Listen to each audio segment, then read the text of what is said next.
I know this life meant for me. Adam, what's your point? The future looks bright. My handshake is better than anything I ever signed. It's right here. You are a one-of-one? My son's right about I it. don't think I've ever said this before. Okay, so episode 570. We have a very rich man here today, Sam Seder. He's a guy that loves rich people. He just, anybody that's a billionaire, his favorite people. Absolute big fan.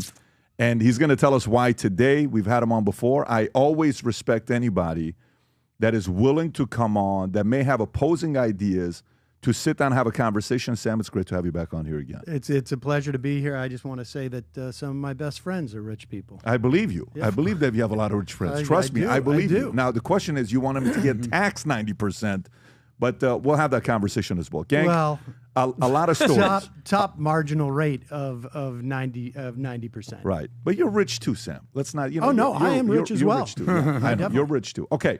We got a lot of stories to talk about. Sam is obviously a diehard fan of Elon Musk. He wants to give some more praise to him today. We'll talk a little bit about him. We'll talk about tariffs with Liberation Day. One of the stories, CNBC host hits Trump with insult. He'll hate amid tanking stock market. We'll talk about that story. Frustration grows with Commerce Secretary Howard Lutnick ahead of Trump's tariff announcement. Loose cannon with half-baked ideas. Another story about private companies added 155,000 jobs in March, more than expected, ADP says. Hooters, bankruptcy, devastating for a lot of people. $376 million debt and restructuring. Charlie Jarvis must wear an ankle monitor despite her budding Pilates career, judge rules. Gen Z is facing a career apocalypse. Stephen A. Smith drops mountain of receipts on MSNBC writer who called his MAGA mouthpiece. We'll play that clip. ESPN's Monica McNutt claims Caitlin Clark is popular because she's a white girl from middle America. This TikTok deal is getting very interesting. We don't know whether Amazon's going to buy it, whether Andreessen Horowitz is going to buy it, whether they're both going to be involved. There's a lot of interesting people saying they're going to buy it, so eventually one person will. Who that is, we don't know.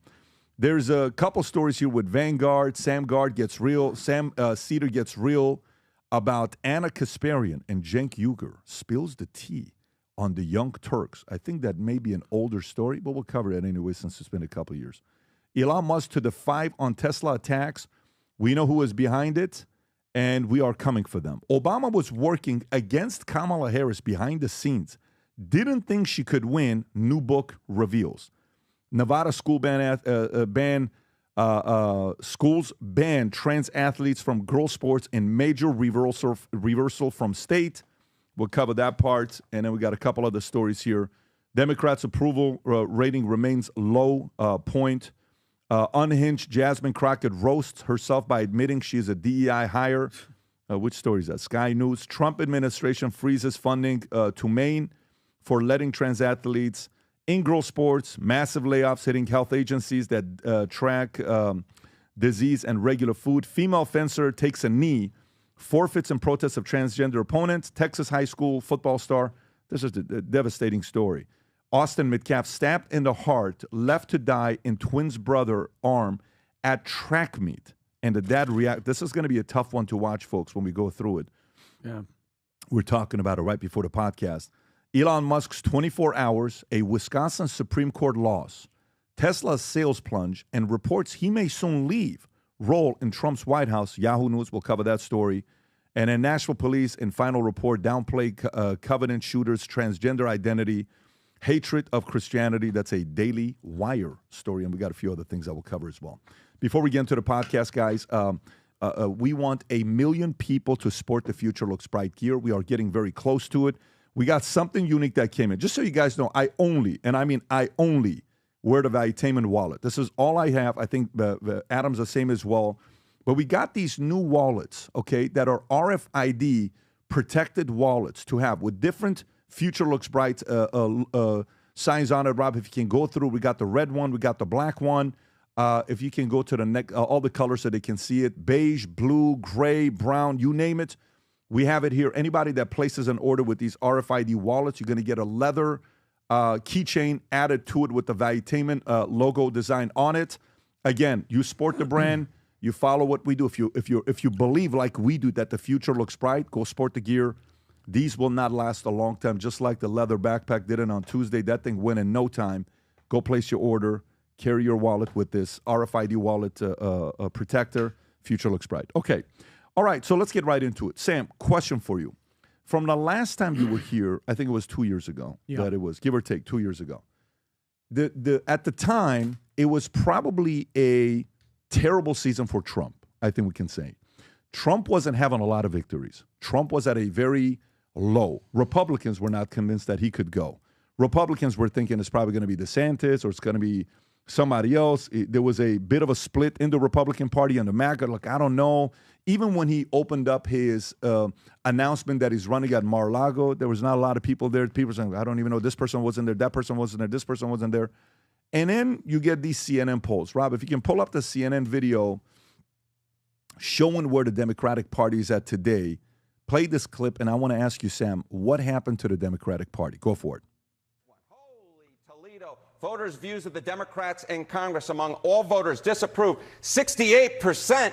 And look at the approved number, just 21%, even lower than the Democratic Party at large. This is the lowest on record for Democrats, according to Quinnipiac University polling. You think these numbers are bad? Let's go to this side of the screen. We'll look how Democratic voters feel. Get this. The plurality of Democratic voters disapprove of Democrats in Congress at 49%, and just 40% approve.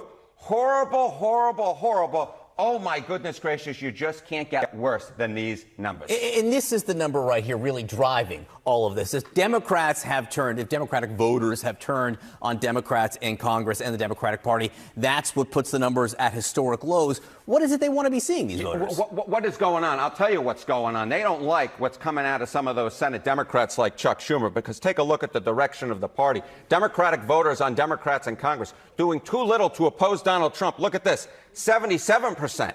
Should stay principled, even if it means nothing gets done in Washington, D.C., 65%. And this 65% is such a difference from where we were in 2017 at this point, when just 33% of Democrats say this should stay principled, compared to 59% who said they want to compromise. Democrats do not want compromise at this point. They want a fighter. They want to go into the ring like Muhammad Ali did against Sonny Liston. Wow. They want to take down the Republicans. They do not want this compromise anymore. They want to be more like Republicans, get up to that stage and fight. And right now they feel like their leaders in Congress are simply not doing so. And that is why their approval rating for congressional Democrats is at an all-time low, even among Democrats. Rob, if you want to pause that. Sam, what happened? What happened to the Democratic Party? Well, I should start by saying I always thought that Trump would be the nominee. And 2 years ago, I was wondering why Ron DeSantis was lighting his career on fire by trying to run against Donald Trump, to be honest with you. I think, Trump and the Republican Party, I think they're one and the same. And so that doesn't surprise me. Those numbers are some of the most encouraging numbers I've seen in the 20-some-odd years I've been doing this, because I want to see it communicated to Democratic leadership that we want you to fight. And I've been riding Chuck Schumer for, 10 years, trying to get him. I mean, Harry Reid was a great, I think, as far as they go, leader of the Senate for Democrats. But I think it's time for new leadership in the Democratic Party. We need and this is not even ideological from my perspective. I think there are Democrats that I agree with and Democrats that I disagree with on an ideological standpoint. But I think a different generation of Democrats understand that the Republican Party is intransigent. There is no negotiating with them. I think the biggest mistake that Joe Biden made was following the American Rescue Act, which was a massive boon to the American public. We cut child poverty by 45% in a year. I just want to repeat that. We cut child poverty by 45% in a year because of that act when Biden first got in. And you know what Republicans were talking about after we passed bills that cut child poverty in a year, that extended unemployment benefits, that provided food stamps, that provided health insurance. Republicans were talking about 2 books that the Dr. Seuss publisher decided not to publish. And so in my mind, the Republican Party there is completely bankrupt of ideas. And Joe Biden, instead of pushing through Build Back Better over that summer, he opened the door for the Republicans to give a proposal. That went nowhere for 3 months. Then he opened the door for Kristen Sinema and Rob Portman to come in and give a proposal. And that ultimately, I think, is when Democratic voters started getting impatient with Biden, because we were thinking $5 trillion, $4 trillion. Joe Manchin was saying $6 trillion Build Back Better bill. And we never got anything like that. It ended up getting split into the IRA, which was a good bill, but I think insufficient. And then infrastructure stuff, also important, but insufficient. And so I think what you're seeing is frustration from Democratic voters who are saying, A, you're not fighting. B, you're allowing the Republicans too much opportunity. And C, we need more government intervention. Do you think it's more that they're not fighting, or do you think that their policies are simply bad policies and they're not landing? No, I think it's that they're not fighting. What are the policies? So tell me what policies are, like right now, the Democratic Party. Who is the face of the Democratic Party, and what are the top 3 things you guys stand for? Well, I don't think there is a face of the Democratic Party at the moment. I mean, Chuck Schumer is nominally the highest elected Democratic official that's out there. That's not a good sign for you guys. 100%. I agree. I call for him to resign every day. I don't know that there is a single. I don't think the Democratic Party has coalesced around an agenda. We're having a. There's a fight within the Democratic Party. Well, what do you like? Do you have someone you like that you would want to see, or do you want to see the capitalistic competitive philosophy of somebody just comes out and let's see who it is? Because if there is, even you right now, Sam, capitalistic. I don't understand what I mean by capitalistic, like competitive. Let's just see who comes out competition. Of the competition Predates what I'm capitalism. Saying. Yeah, But, so that's good. The competition is a yeah, good no, thing, I mean, right? I think, obviously there's going to be a competition. Is there anyone you like? Well, I think there are policies that I like that are expressed by like Sanders and AOC on their tour, their anti-oligarchy tour. I mean, obviously, I think there are other, policies that are floating around that I don't know that they're necessarily embodied in politicians yet. People are looking. There's a lot of stuff that Tim Walz did in Minnesota that I think is great. Putting the tampons in the bathroom, that was my favorite. Putting in the men's bathroom, that was probably one of the best ones. Putting that, because that's type of policy that I think that we need in the country. No, hang on. Tell me what Walz did that you liked. Substantially, statistically, that Walz did. I think things like lunches for kids, expanding educational opportunities. Wait a minute, there weren't lunches for kids. There wasn't federal money from the Department of Education. Free lunches for kids. Yeah. Okay. What else? Well, no, let's go. I really want to hear it, because a lot of this was federal money that floated. I really want to know. Other states reject expansion of Medicare and Medicaid. I should say Medicaid in Minnesota. He provided for expansion to who specifically? To through the ACA to people making 400% of poverty. He's got. Wait a minute. Medicaid is designed, if I walk in with a broken leg to a public hospital, right, that Medicaid is there to take care of me if I'm destitute and unable to it. That's a good thing. And that's exactly the things that California did, and it was already there. What was expanded? What was expanded about that in Minnesota? You're expanding the pool of people who can access Medicaid on a state-by-state basis. There's still, I don't know, half a dozen states, Republican states, that don't allow that expansion of Medicaid. Okay, so you're not aware of that? So I'm absolutely aware of it. But what I want to ask you is, when you expand the Medicaid, it is a fact that basically you close the public hospitals. And so what you're talking about, the things he did That's not true. Oh, yeah? Ask Gavin Newsom. Ask him what happened to King Drew in Los Angeles. This is well documented. I'm stunned. You can do a choice if you want to close a public. I mean, Andrew Cuomo closed a lot of public hospitals in New York State. That's not a function of Medicaid payments. You want to go take a look at California and King Drew and what happened? Gavin Newsom himself talked about it. I'm not a fan of Gavin Newsom, but you're asking me about Waltz. And no, we didn't ask about Waltz. You were talking about, you said you like some of the things he Waltz asked was me doing. what I like about Tim Waltz. No, you said you and like. I wanted one of the specifics of the things that he did. Right. Okay. So, but continue with the following, Sam, if you don't mind, because this is what I'm trying to find out. Yeah.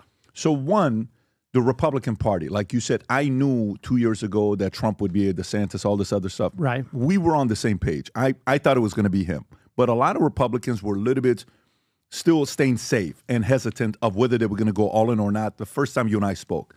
But today, when I said, who do you like, what policies, you said, I like what AOC is doing. You said Sanders, anti-oligarchy, all that stuff, right? I have a different, I think, way of looking at politics maybe than you do. It's not for me, like, if a candidate emerges who embraces a wider set of my preferred policies, that's the one I'll support. I don't really get too involved in the individual, frankly. I mean, Joe Biden was not my favorite candidate by a long shot in 2020. The fact that there were coalitions built out of Warren and Sanders supporters that ended up bringing us a much better set of labor policies than we've seen in my lifetime from my perspective, with the National Labor Relations Board, with just the appointments of people like Abruzzo as the general counsel there, the extension of unions' ability to unionize and helping working people in that way, and then the antitrust regime that was largely a function of the Warrenites putting in their people to undermine big concentration of money and power. Those are big positives. So, do I like Joe Biden? No. But I also know that if there are the right coalitions formed that have influence within the context of an administration, that's good from my perspective. Got it. But to me, like running a business or politics, right? Or it shifts when people all of a sudden look at you and they say, I don't like these ideas anymore. So in the Democratic Party, you have a lot of different people that would have different policies. Hey, I think we should do this, and I think we should do that. Great. Obviously didn't land November 5th, 2024, whether it was Kamala Harris, whether it was the policies, whether it's 7 states you lose, battleground states you lose, whether it's the majority. It was a bad loss. It was a humiliating loss. One could say it was Kamala. One could say it was Obama. One could say it was Biden stepping. One could say it's Schumer. One could say it's Pelosi. Let's set that part aside. To me, the most basic part is ideas. If someone has ideas that's producing results that people like, they want to continue that, right? And we watched, like if I ask a Democrat, even right now, Ben, I ask you for 15 minutes, I still don't know if Democrats know what they're for. Like, well, what I'm not, are their I'm not for? speaking for the Democratic Party. I can tell you what I'm for. Tell me what you're for. Oh, I am for universal health care, single payer health care. Yep. I am for increased ability to unionize. I am for decommodifying parts of the housing sector. I am for decommodifying power. I am for decommodifying access to the internet. I mean, those are my big ones right there. Who in your party is for that? Well, who in the Democratic Party is for that? I don't know that there's anybody who in our party who embraces all of those. I mean, that is a major political figure. I mean, I think I'm to the left of the Democratic Party, but I think there are elements of what I want that are represented by people in the Democratic Party. I mean, I think having a very jaundiced eye to the overwhelming concentration of wealth and wealth disparity, I think is a fundamental problem that we have in this country. I think too much of what happens in this country is a function of the concentration of wealth. I mean, that gets back to why I want to return back to the tax regime we had in the 50s and the 60s, where the top marginal rate was 90% for every dollar above what today's money would be about $4 million. So, and just to explain this, because I've seen so many people on the right not understand marginal tax rates that it's almost disturbing. The first $1 million that you earn is taxed at 32%, or whatever the prevailing rate is. The second $1 million you earn, 32%. The third, 32%, because I think that's the highest. Maybe it's 37% is the highest. Once you get over $4 million, every extra dollar after that is taxed at a 90% rate. That's what you want. That is what we had in this country for several decades in the post-World War. Why do you think that's good, though? Because we talked about this. Why do you think that's good? I'll tell you. Because it flattens wealth disparity. Okay. And that is when you have the greatest expansion of the economy. Right. When the wealth of the country is shared by as many people as possible. Right. Obviously, it's not everybody gets the same amount, but... Do you think that's a popular idea? Do you think 80% of Americans want that? Americans want that? I think if I was to show Americans... You've been showing for 20 years. No. Yeah, put up a graph of income disparity. Right. You put up a graph of income disparity, Americans are shocked when they realize how much money is held by the top 1% in this country. Really, the top 0.1% relative to the rest. I mean, like literally a handful of families have more money and more wealth in this country than 50% of the population. But there's so many questions to that. For me, the question is the following. Here's where I'm trying to go with a guy like you. You show that to 80% of Americans, and there's no questions. There's going to be like, what the fuck? You know what? I don't know if I you know can what swear else you on can it. show? You can't because you're a guest. But you know what else? You can. CAN. Okay, you can. You can. You're a guest. So if somebody could go and say, okay, why don't you pull up who pays the most taxes in America? The top 1% pays 50% of taxes in America. Mm-hmm. Okay. So you can give that argument. So to me, if we go back and forth, but this is the part I want to do with this specific argument, this specific idea, where I want to go with a guy like you, okay, is I think sometimes like the Democratic Party, you go to a message and you know how Trump tests things out. Yeah, Greenland. It's Greenland. Yeah, Greenland. It's going to be so one way or another. We're not going to go to war, but one. Yeah, you know, a third term. I'm not talking about third term, but a lot of people are talking about third term. Yeah, Canada should just be a 51st state. Governor Trudeau. Trump will throw these things out there, okay, and then the market reacts to it, and the market will say, "What is he talking about?" And then I believe. This is how I do it as a business owner. I'll be in front of. I'll never forget. One time I brought 9 of my guys and I dropped an idea on them. You should have seen the reaction on everybody. You know what the reaction was? They looked at me like I was high. They looked at me like I am on shrooms. They're like, "What the?"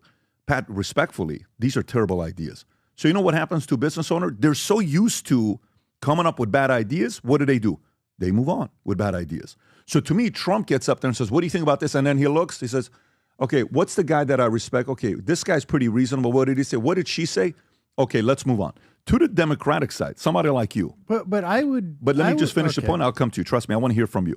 To me, I feel like the Democrats, like you, okay, you have a voice. People watch you. You're an influencer in your community. And you actually have the ability to kind of go and help your community out, help your party out. There are certain policies that you keep pitching that is no longer popular, that's been exposed so many times, because what we learned, like the biggest part why some of the conservatives like the Doge concept and some of the Democrats that like the Doge concept is it's government wasted expenditure. Obama talked about it. Clinton's talked about it. People on the left, they've talked about it for many, many years. And the average person watches this and says, okay, so after $4 million, you want to put the tax rate at 90%? Yes, I do. Okay, so all you're saying is that the government knows how to use my money better than free enterprise? I don't believe that. Well, so that's where the argument stops. That's not the premise of why I want to do that taxation. I mean, the government will redistribute the money, and that's no longer a popular idea in America. I That's the part where you see the young listen, Turks kind of growing and evolving and seeing some of the ideas that kind of is not popular. I listen. The fact of the matter is government always redistributes money. It always redistributes money. Every government at every moment is redistributing money. The question is, which direction is that money flowing? That's it. There is no doubt. Governments redistribute money at every moment. The question is, which direction are they is at it? What? How successful have they been at it? How good are they at it? How much waste have they done with redistributing money? Oh, there's no doubt in my mind. Like, look, we have a massive, massive military budget. And if you want to look for waste and fraud in government, that is where you go. That's where all the money is. Everybody knows it. There's an enormous amount of waste and fraud. They can't even get through an audit. How many audits has it been? Half a dozen? Social 7. Security, Yeah, Pentagon. and they can't pass a single audit. I agree. Social Security is audited all the time. Do you know how much money? Let's talk about this for a second. I watched the video of you guys on the plane down of when Elon Musk was in Wisconsin blowing up his whole brand, essentially. And he was on stage with a guy named Garcias. Do you guys remember this video? Of course. Yeah. Okay. Yes. It was like 2 days ago. Yes. The Social Security numbers spiking in the last 4 years. The Social Security numbers. 2.2 million yes. new non-citizen Social Security numbers. Yes. And the amount of misinformation from every single person, all of you, was astonishing to me. What was it? What was the misinformation? I that mean, was said? well, I almost feel like we should go through the whole video. This is coming from a socialist. No, you know the level of credibility you have as a socialist. Listen, a system that has never worked. But I want to hear it. That is anti-oligarch. But I want to hear it. I want to hear it. I want to hear it. Go for it. First off, yeah, you seem to not understand that these were not undocumented immigrants who were getting these Social Security numbers. They are non-citizens. Now, when you came to this country, you were an immigrant. Your parents came legally. Right. Every single one of those people who got those Social Security numbers are here legally. They're not citizens, just like you weren't when you first came to this country. Yeah. You get a green card. Your parents get a green card. They go through a process. Yeah. All of those people, and to understand, they got their Social Security card. I really want to see your point. Well, the point is, you referred to them as undocumented and illegal. You did. I said non-citizen. No, excuse me. Don't say everyone here. I said non-citizen. Correct yourself. I can't remember which one of you got it wrong. I think you did. Just be right? specific. You're thinking, but we can play the video and go through it. But I'm still trying to get to the point. I just want to make. Point? Well, the point is, they're not illegal. Yeah. They're not undocumented. They're all legal. Right. The expansion from that program, the EBE program, which is enumeration beyond entry, was started under the Trump administration. The numbers have gone up because, yes, under Biden, as opposed to Trump, there was an expansion of people who were here probably, I'm not sure. A lot of illegals. Excuse me. 10 plus million. Not a single one of them. Breaking number of people. Hold on, you're changing the subject now. No, I'm not changing the subject. I'm talking about that video. Yeah. And every one of those Social Security numbers that was handed out. So how do you feel about the illegal immigrants that came those 4 years? I will get to illegal. You don't care about those people. I will get to the undocumented. You cared about children. But you don't want to talk about this, and I don't blame you because it's embarrassing. No. But let me do a quick time out. Every one of those Social Security numbers. Do a quick time out here. Sam, let me just do a quick time out. You said you don't want to talk about this. You just spun away from a question I asked you, and you brought this up. You haven't even addressed the question I asked you. Let me Wait finish. a minute. We'll get to the point that I illegal asked. Let's go back to what I asked you. I asked you a question that the money that's going in, Americans prove that they don't trust the government getting the money than free market, free enterprise. I don't think that's the case. You never addressed that. I don't think that's the case. People love Social Security. People love wasted Medicare. expenditure. What we learned with Doge. The American people said, Sam, enough of you taking our tax money and see what you're doing with it. Elon Musk made that Wisconsin election of a referendum on Doge. To the extent that we've seen anybody vote on Doge, nobody heard the word Doge before November of last year. To the extent that we've seen a referendum on Doge, it just happened in Wisconsin. It happened in Florida, where the size of the win by those Republican congressmen was cut by 17, 20 points. I mean, this is a wipeout. And every Republican, you're going to see a difference in Republican lawmakers over the next year and a half, because anybody who was in a plus Trump 8 district or less is now starting to go like, wait a second. That's why Musk is being shown the door, supposedly. So getting back to my point about those Social Security numbers, they were given all to legal non-citizens. And every one of those cards, you can't vote, because I think you definitely said, and I think maybe you said, that this is a Democratic strategy to get voters. Hold on for a second. The Social Security card that they get literally says not legitimate for voting purposes. It is so that these non-citizens who are legal, just like when you came in, pay into the Social Security system and get, many of them never get that money back. So in addition to the undocumented immigrants who pay in $22 billion a year into Social Security and get zero back, these people pay several $billion in a year, and only if they become citizens, which most of them won't. Most of them will go back home over a period of time. They're here for temporary protected status. Maybe some of them are refugees and they get permanent citizenship.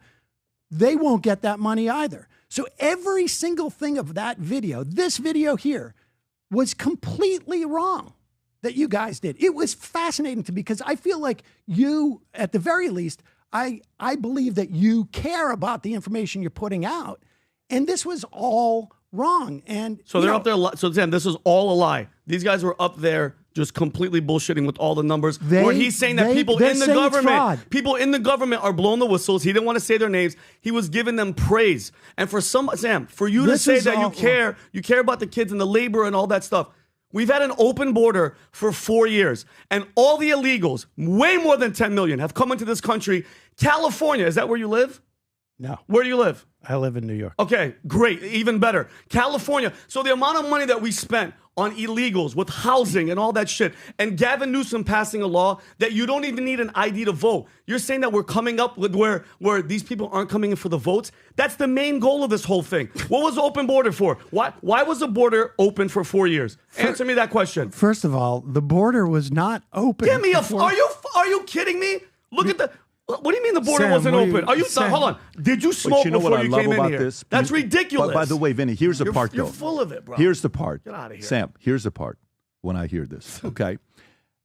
Anybody can look at that video. The things you were saying yesterday was a complete sack of lies or just misinformation. Be honest with me. Immigration year over year over year. Type in illegal immigration year over year. The fact that you're saying the border wasn't wide open. How many deaths have happened? How many fentanyl deaths have happened per year while your freaking president, Joe Biden, was in office? How many Americans died just from fentanyl, and you're saying the border wasn't wide open? We've had the most illegal entry in 4 years in the history of the country. Dude. This is why. Let me finish. And this is why your party sucks. This is why your party is at 29% approval. 20%. Because you got 20. Thank you. Because all you guys do is talk shit and just go anti-Trump. You have no policies. You guys have no vision. You have no leaders. You're talking about oligarchs and you hate the oligarchs. What do you think Bernie Sanders and AOC are going to get their money from? Their donors.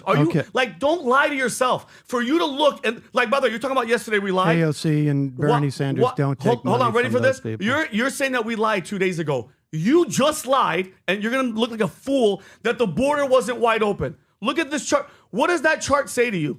What is that? What did Trump, when Trump was in, he was trying to close it, but your party was fighting it. It's unbelievable how many illegals have come in the past 100 days. But this is the part to just be very, just show the data. Illegal immigration, this is Wall Street Journal, is a bigger problem than ever. Oh, no, that's These fake five news. charts explain why. Go a little bit lower. That's under Biden. Trump got shot trying to show these charts. Literally. This is October of 2023. Go to the next one. A guy who was registered Republican. Here's another Hold one on, for wait, you. let me, can I address what no, his let me just show the rant data, was? and then I want you to say what you want to say. Go a little bit lower with the data, Ron. No, because he said it's inaccurate. This is another one here okay, well, showing go back data. up. Go back up to the. And then go to the last one, Rob. Go to the last one, Rob. Go to the top one here. I mean, this is the I'll numbers go through you're all of talking these about. charts. So this is you can start one by one. Go up. Explain every one of them. Go Okay. for it. Yeah, go ahead.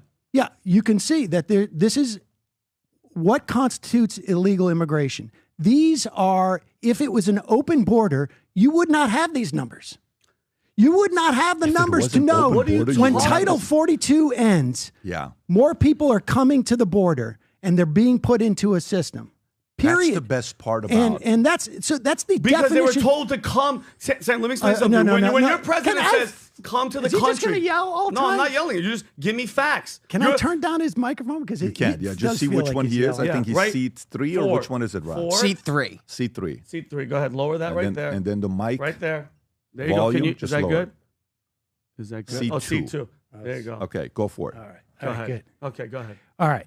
So you're still going to hear the truth, though. So go ahead. No, I'm happy to. Yeah. Can't turn down the truth. Is No, what you you're saying. Open border would mean that we have no records of people coming across the border. The law in this country has been that if you put your foot in this country, it's an international law, it's a U.S. law. If you put your foot in this country and you apply for asylum, you are due a process to do that. 98% of those people who are then what you guys would call catch and release come back for their hearings. We are woefully understaffed in terms of like immigration judges, and that process is definitely broken. I would love to see more money spent in the processing of these people so that we can establish which ones, like your family, like my family as well, illegal immigrants. No, but came in through a refugee status. They weren't citizens on day one. They came in, they went through a process, and it's possible at that time, I mean, I remember, I was old enough to remember the Iran hostage situation. I remember the fallout afterwards. There may have been some form of temporary protected status, whatever it was at the time, that allows people to come in. Then they're assessed and processed. It's determined that, yes, their claim for asylum is appropriate or not, et cetera, et cetera. That's what we're looking at there. As you scroll up on those other charts, you can see when Title 42 ends, which was only supposed to be an emergency situation that has to do with health, and you can't have it both ways. Either COVID ends or it doesn't end, the pandemic. And so people come in. There's no doubt, and that number on that chart that Musk had, under Biden, more people received temporary protected status. We had a problem in Haiti as the country has fallen apart. You had people from Ukraine coming in because of, obviously, the invasion. These are all under temporary protected status. They all got Social Security numbers so they could pay taxes into our government and not necessarily get the services back. Yes, and vote for Democrats. No, they can't vote. Right. Those Social Security cards literally say on the card, say you can't use this for voting. AOC said we don't have an illegal immigration problem. We have a documentation problem. That's what AOC said. So this is not something new. You know how when you talk about who's better at gerrymandering, who's better at gerrymandering, the left or the right? Republicans seem to be better at that. The Republicans are much better. I agree. Guess what? So it's not like they can fight it and say, no, we're not. That's their reputation. They have it. They're better at gerrymandering. Strategically, they're better at doing that. But for you to sit here... I don't have a problem May I make my point? Let me make my point. Yeah. When you sit here and you watch yourself, when you're saying these policies and you spew out these policies, what the average person does, they'll watch it, and if they've already outgrown it, because today the problem with, folks, content creators have today is the following. Say we say something on a video, and we're wrong. You know what others will do? They'll react to it, and they'll say stuff to it. And if we're right, they'll keep coming to us to want to hear more of it, because they'll say, at least you sound reasonable. And they'll say, I want to hear what John has to say. I want to hear what Joe has to say. I want to hear what Megan has to say. I want to hear what... whoever these people are that are giving ideas out there want to say, right? But when you keep saying stuff that others are able to tear apart so many times, that a liberal, a former liberal, watches that maybe was a viewer of you and says, how can Sam not see this and outgrow it? He is still stuck on this policy that's been proven. Americans don't want to pay more taxes to a government that wastes their taxes. How does he not see that? How does he keep pushing this agenda back and forth? Then you lose an audience, and the people you keep is the following. Here's who you end up keeping. You end up keeping an audience that makes you think you're right, but that's not always the case. You keep an audience that, of course, hates rich people. Rich people are bad people, and they're probably not making a lot of money, and they come to Sam to save them. Hey, let's trash and bash rich people because this is what we got to do. Yes, Sam, let's go after the rich people. But in reality... Are you talking about me? Because we just had our biggest month. No, and when people on you had my the biggest show, one because of Jubilee. You were on Jubilee and you were on that we've show. We've been going back up. No, you were on Jubilee and Jubilee gave you a lot of eyeballs. So Jubilee brought a lot of traffic to you. A lot of people agreed. A lot of, I mean, a lot of people agreed. Did more agree or disagree? I would say a lot more agreed. Well, you would say that because you're in it. Well, so for you want me to do metrics? We had our biggest subscription. I believe you because Jubilee helped you. Okay. But my point is that credit to you. You should say thank you to Jubilee. That's a thank very you, Jubilee. Yeah. I would also add that I think there are definitely people who watch my show and then over a period of time are going, I disagree with Sam, and proudly those people move to the left of where I'm at. You think people move to the left of you? 100%. Sam, do you realize? 100%. Do you realize how to make a statement? And I love that you said it. Oh, it's true. I love that you said it. So you think people who age and live longer, they go further to the left than to the right? You think as people mature in life... Am I the oldest person on this? No, you're not. But I'm pretty close, I bet. No, you're pretty far. It's just the other guy looks very young. But you How old are you? He's 62. You got me by 3 years. Yeah, so you're not. So you're 59, dude. Yeah, good for you. But do you think as people age, they become more conservative or more liberal, more leftist? I think it changes with generations. But no, that's not the case. There is a evident more of one or the other. Do you think, like it's asking a question, do you think as we age, do our bones get stronger or weaker? They get weaker. Mm-hmm. As we age, do we become more leaning? Okay, this is a chart. Perfect. Thank you for that. Pew Research. As we age, we become more conservative. But to you, the more you age, the more you become progressive and leftist. See, that's the part where Americans, as they age and go through, you may have a very young audience that finds you.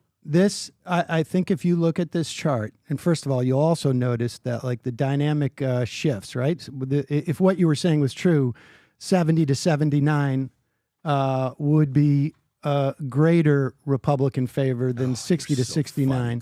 I don't know what to tell you. So funny. But so I will also tell you. Realize what your shtick is. I'm getting your shtick. I'm looking at the numbers you put up on this graph. 18 to 24 is 34. Then it goes to 32. Oh my God! They became more liberal because they went to college and they screwed up their brains. And then they go to 42, 47, 50, 50. Oh, they dropped to 51 and they go to 58. Nope, they're becoming more liberals at 70 to 79. Do you know why 70 to 79 become more liberal? I will also know why 70 to 79 becomes more liberal? Do you know why 70 to 79 becomes more liberal? Yes, because they're getting Social Security. Exactly. So they got to protect it. So they're like, hey, man, at least, I agree. But still at 80 plus, they're more conservative.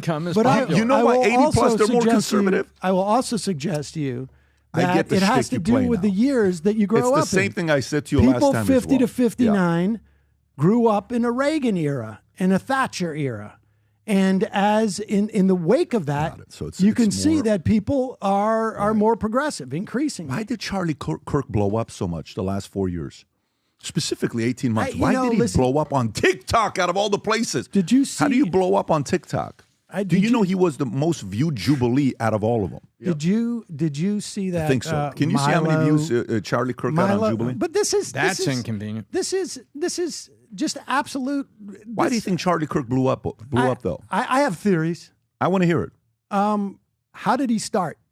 How did Charlie Kirk start? I don't care how he started. I'm asking how he's finishing. How did he blow up so much in the last 18 months? Going to colleges, speaking in front of colleges? What do you mean? Yeah, how did TPUSA get started? Tell us. Let's see what angle My you're going to. assumption was he was going to college talking to I students. actually want to Yeah. hear what he says because I'm watching these two times. He got paid by a billionaire to start that organization. Got it. So it's just the truth. So there is no what's conviction. wrong with that? There's so nothing there's no wrong with it. conviction on what Charlie does. No, I'm sure there's conviction in what Charlie does. Why did Although Charlie he's do so in the changed last 18 months? I mean, Why do you think a 20-year-old guy? Why is he blowing up the way that he is? Why is this? well, he's not 20. He's in his 28 years old, 29, No, he's 30 30 years now. old. He's 30 now, but he started when he was 20. Yeah, the last 2 years he was in his 20s. Why has he blown up so much? I mean, I think there's a lot of money circulating it's the on money. the right. But he Got started it. when he was 18. Forget the money. Point you were saying. He was Sam, 2012. To go to college. To blame it on the money. What about his voice, his reason, his rationale? for Breitbart, He's he was- compelling. By the way, He so loves here's a America. question. Here's a question. So you think if you got the same money Charlie got, you would have the same views? Yeah, I think, I saw Milo Yiannopoulos on Tim Pool about a month or two ago talking about how the Daily Wire got so big. And he said, this We're is asking about Milo Charlie. Yiannopoulos. Well, he said, Charlie's different in than the- Daily Wire. 100%. Right. He said, in the right-wing Yeah. content era, he said, we buy bots, we buy views, we buy. I mean, I knew. God. I'm You are telling you not what saying Milo that. Oh, my Yiannopoulos said. Go ahead. This is what he said. This Go is ahead. Pull it up. fantastic. And he said, This is fantastic. we fake it till we make it. Oh my God. And that's why he's non-existent anymore. Sam, Oh my He used to God. be a big voice. Now you don't hear nothing Sam, about respectfully, there's something called giving credit where credit is due. Regardless of where Charlie got his money. Hold on. I don't care. It's great. I'll give him credit. Charlie Kirk Okay, but has made a lot of money. But that's not where the credit is due. What do you want me to say? And I don't even know how much money he's made. The point is he's motivated a lot of people. Yeah. That's where the credit should be done. He's changed the hearts and minds of people He helped Trump on win. campuses. He would arguably be the number one reason that Trump flipped Arizona. Yeah. To not give someone credit for the good work they've done I and think blame it on a Musk's billionaire. money flipped Arizona. You Look at TPUSA played heavily in the Carrie Lake race. So- huge, and the biggest, the widest loss they had was people under the age of 30. Okay. So you don't want to give Charlie any credit. You blame. So No, I don't care. But Sam, hold on. Before Hey, being give him all the credit in the Sam, world. before being a nihilist, I'll give him a trophy. Sam, you've had. Let me just ask this What question. does he want? He can take the. Sam, I don't Give think him your Charlie car. wants. We're right I here, don't think buddy. Charlie needs anything. Yeah, Sam. Well, I don't Charlie understand won why on this conversation. TikTok. So Sam, a you billionaire just- gives Charlie money and he automatically wins. Okay, I got a question for you. Explain how Mark Benioff puts money into Time magazine and it goes down. I don't know who Mark Benioff is, and I haven't Salesforce. read Time magazine in Well, you should get around decades. more. It's unfortunate. Come out of the echo chamber. Mark Benioff is one of the most successful entrepreneurs of all time who used his money after his business success, and he went and he buys Time magazine because he wants to push liberal views and values, and the thing craters. He would love Well, you. then That- me but wait, not he's a reading billionaire. Time It should magazine work. Should hit him up would for be money. Getting out of my Hit him up for money. my bubble, right? Yeah, but you know what it is? That's true. Sam, I gotta give you I credit for like that. to give everybody the benefit of the doubt. I truly do. And I try to look at the only one you can succeed in business and in life and in sales, like you're developing other people, is you have to always look at the best of everybody. You don't have a choice. As a parent, you have to always look at the best of your kids. You don't have a choice for them to do their best, right? And I try truly and do want to that look with at my you kids. and look at it from the part of the best to say capable, great communicator, temperament is solid. You go through it. I want to see all the good with you. But the part where you sit there and you realize some policies don't work. The What Young Turks. policies don't work? Go to What name a policy that I support that doesn't work? What do you think about 90% tax rates. I would start there. Yeah. Like I say, when we had those in this country, everybody can look this up. We had what was known as the Great Compression. It was the greatest The market- expansion the market- of our economy and the lowest wealth do you think about- disparity no. we had in the history of this country. I don't know how you would define it anything other than a success. Let me ask you a question. Let's stay right here on this 90% tax rate. 90%. So Top marginal. Okay, I'm with you. So you get to keep 10%. No, 10% Top of every margin, of dollar course. after $4 million. Okay. No, well, here we go. I'm going to ask you a question. Like, stay with me for a second. Okay. You just said you had a great month, great quarter, right? Like, you Jubilee was a big help. Whatever like it was, Jubilee Jubilee says billionaires. Sure. Like, you know what billionaires are Mark to charge? Benioff How much did too. additional billionaire. profit revenue did you make in the last quarter because you've went viral so many times? How much? I mean, I don't know, but I would guess it's somewhere around tens of thousands. Tens of thousands. So not millions, tens of thousands. No. Okay, so what are you going to do with that extra 30 grand, 100 grand? What are you going to do with it? We're going to hire another person. Oh, so you're going to expand. Well, I don't know if we're going to expand, but I'm gonna probably. I mean, you're going to invest. Well, I may invest in some of it. You're not just going to bury it in the sand. You're going to use it. Correct. Okay. Oh, wow. Here's the problem. So, no, we gotta understand. This is the company. Yeah. These are pre-tax dollars. When I say 90 cents on every dollar, I'm talking individual tax. So these ideas this are- is Yeah. not These are about ideas corporate have tax. been- It wouldn't impact anything you're saying about the business. But go ahead. But we're talking about taxes in general. Let's no. not do inside baseball. There's a here. difference between personal taxes and corporate taxes. Well, if you have an S corp, it flows through to the individual, so it's the same thing. How are you registered with the it's with an the S corp, IRS? but Oh, it's so it pre-tax flows through to dollars. you. It's pre-tax dollars. It's literally what it does. It's the same as individual, but respect to you. But you See, we don't can't have a problem take- with you making money and getting I rich. want you to We'll be be okay with that. Honestly, I'm a little disappointed. It was only tens of thousands of dollars. I wish it was millions of dollars. Yeah. I wish the best for you.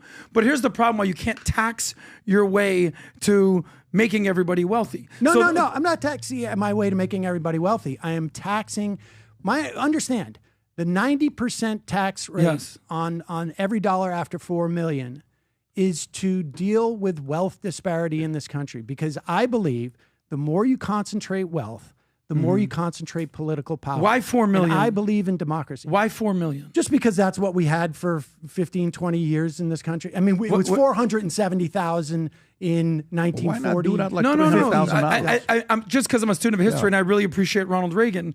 Do you know the Reagan story of why he ended up running for governor and for president? Do you know the whole tax story? Let me give it to you real I know quick. the story of GE sending him around to fight against Medicare. Okay, but that's not the story we're talking about. The tax story that Ronald Reagan basically was like, holy crap, because everything with taxes has to do with incentives and motivation. So the story with Reagan was the following. The top marginal tax rate back in the 40s and 50s, when Ronald Reagan, before he became a governor, he was a famous what? Actor. There we go. We're on the same page. Was $200,000. And the equivalent of $200,000 today is $2.5 million.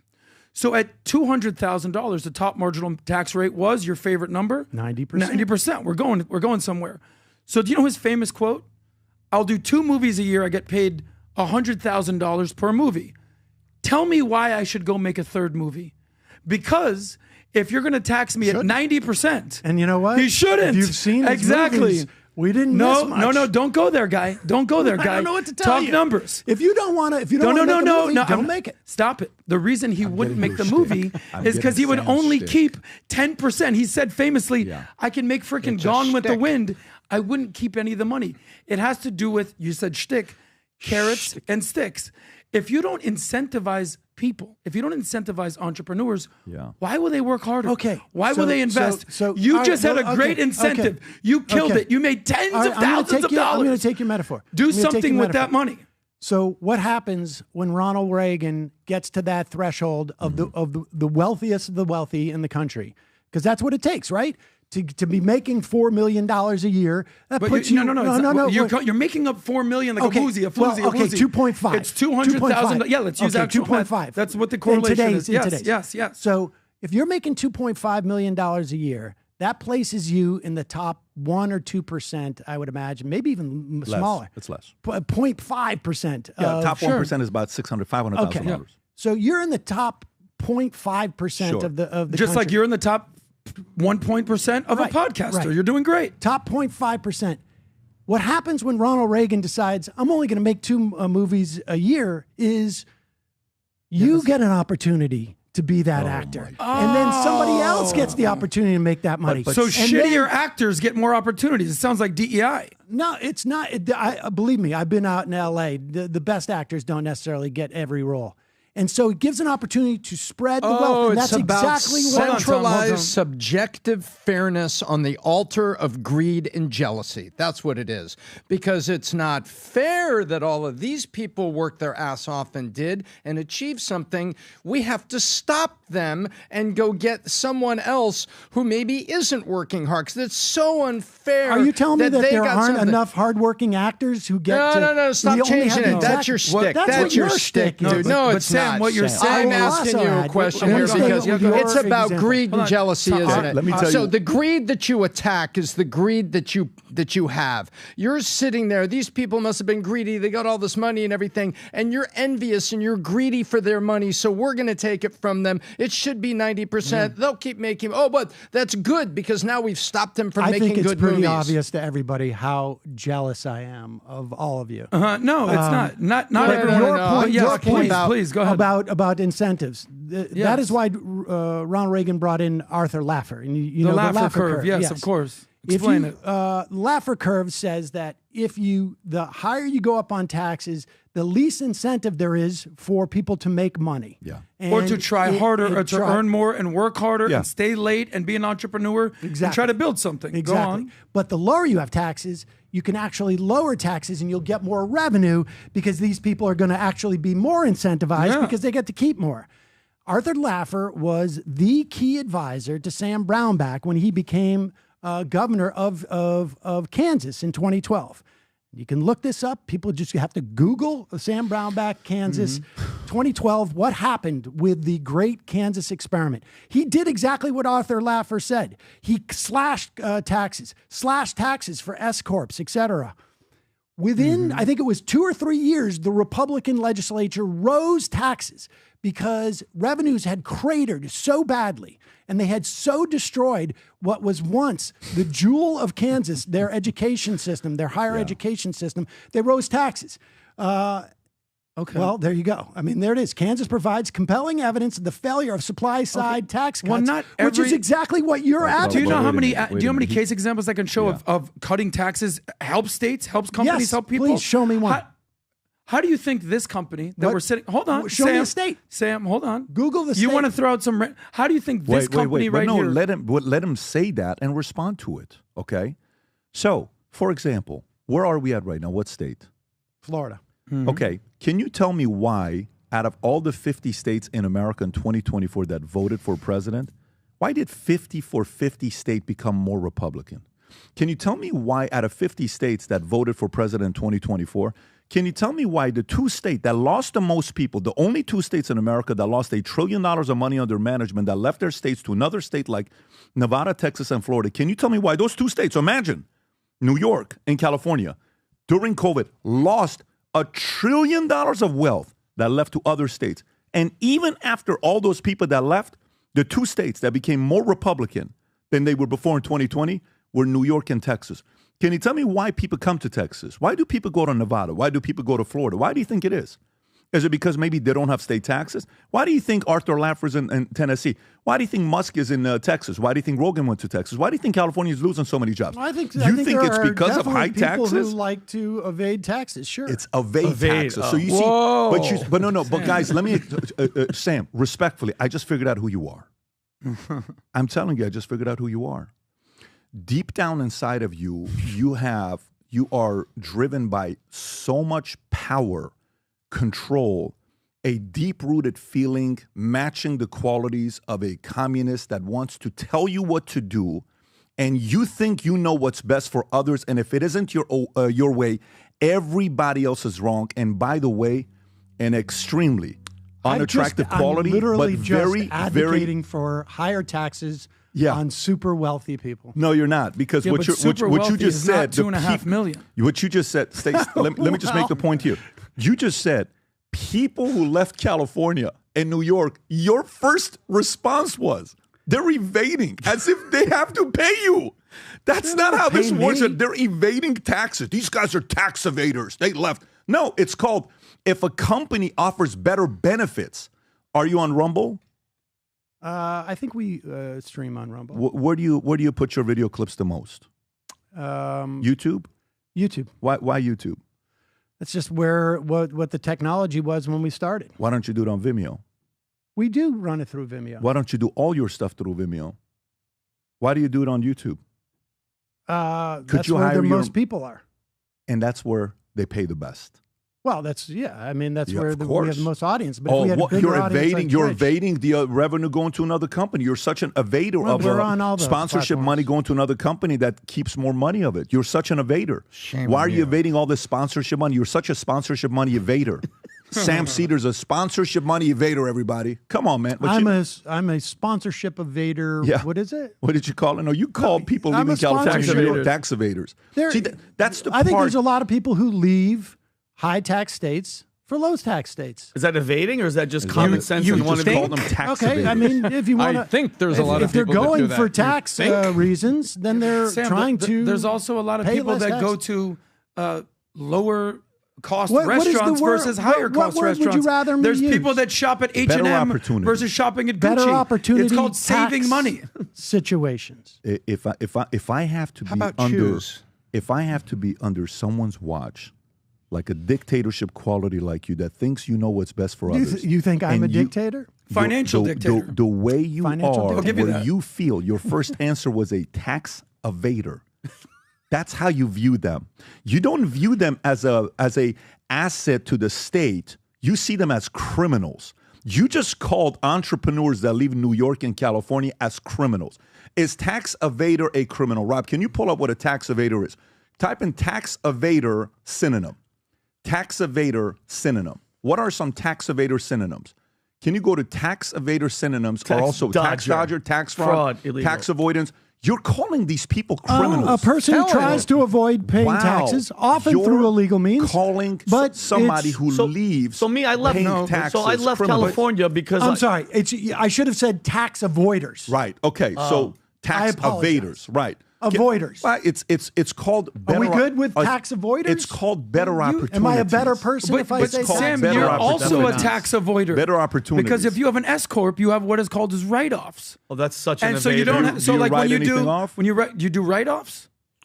Do I do business I already know the answer. expenses? Of course you Do do. you write off? Such an So evader. you write it dude. off. You're such Why a you tax avoided evader. taxes, Such an bro? evader. Why would you, You do gotta such a pay thing, the- Sam? You're a tax evader. Tax. It's Call okay. the set it up as an Shame on S this corp guy just for to do It's that. okay. Here- writing here's- off tax here's evasion. something- Call the gosh. feds. Here's something that I You probably have an accountant helping you. He does. Sam, here's something that I've learned. It's okay to say the following. You ready? Man, I might have been wrong on that one.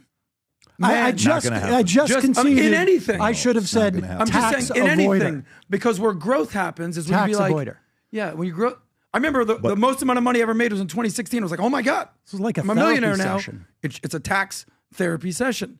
I was like, oh my god, I'm paying all this taxes. I don't No, like this. it's- and you I know what created an fascinates S-corp. me about this is that like I'm talking about policies that impact the country. I'm talking about the implications of taxation on the top 0.5%, top 1% of this country. Who pay and it is 50% boiled of down taxes, Sam. to you guys saying that I'm a Can you do bad me a person. favor? No, I no, don't no, care. Person. Sam, Don't jump I to I don't actually care. think you're a great person I don't with care. bad ideas. I don't care about like any of you as individuals. You- same I boat don't as care us. about me. Exactly. Oh, you don't- I I'm don't talking disrespect about you, though. policies. And when we get into policy, I notice how this all pivots. And I don't blame you because, frankly, if you tell the American public, and maybe not this audience, because this audience is built on your on your business, around your business doings and whatnot. Yeah. But if you tell the American public that they're getting fleeced and they are losing political power to money,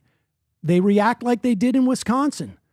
They basically reject it. And so think that's what that is what happened what, in November the message 5th, I'm carrying. What happened on November 5th? Those people didn't was- come out. They came out what to hap- vote for Donald Trump because Donald Trump is a character that they like. Why didn't they come out in 2020? Oh, Why didn't they come out? Because Donald Trump was very close to their experience. And I have a feeling in 2024, they'd also vote him out if he tries to run again. Can you imagine? Like you had 4 years of a guy. His name is Donald Trump. Then this motivational speaker named Joe Biden shows up. Okay, and he fills up the arenas, and he wins.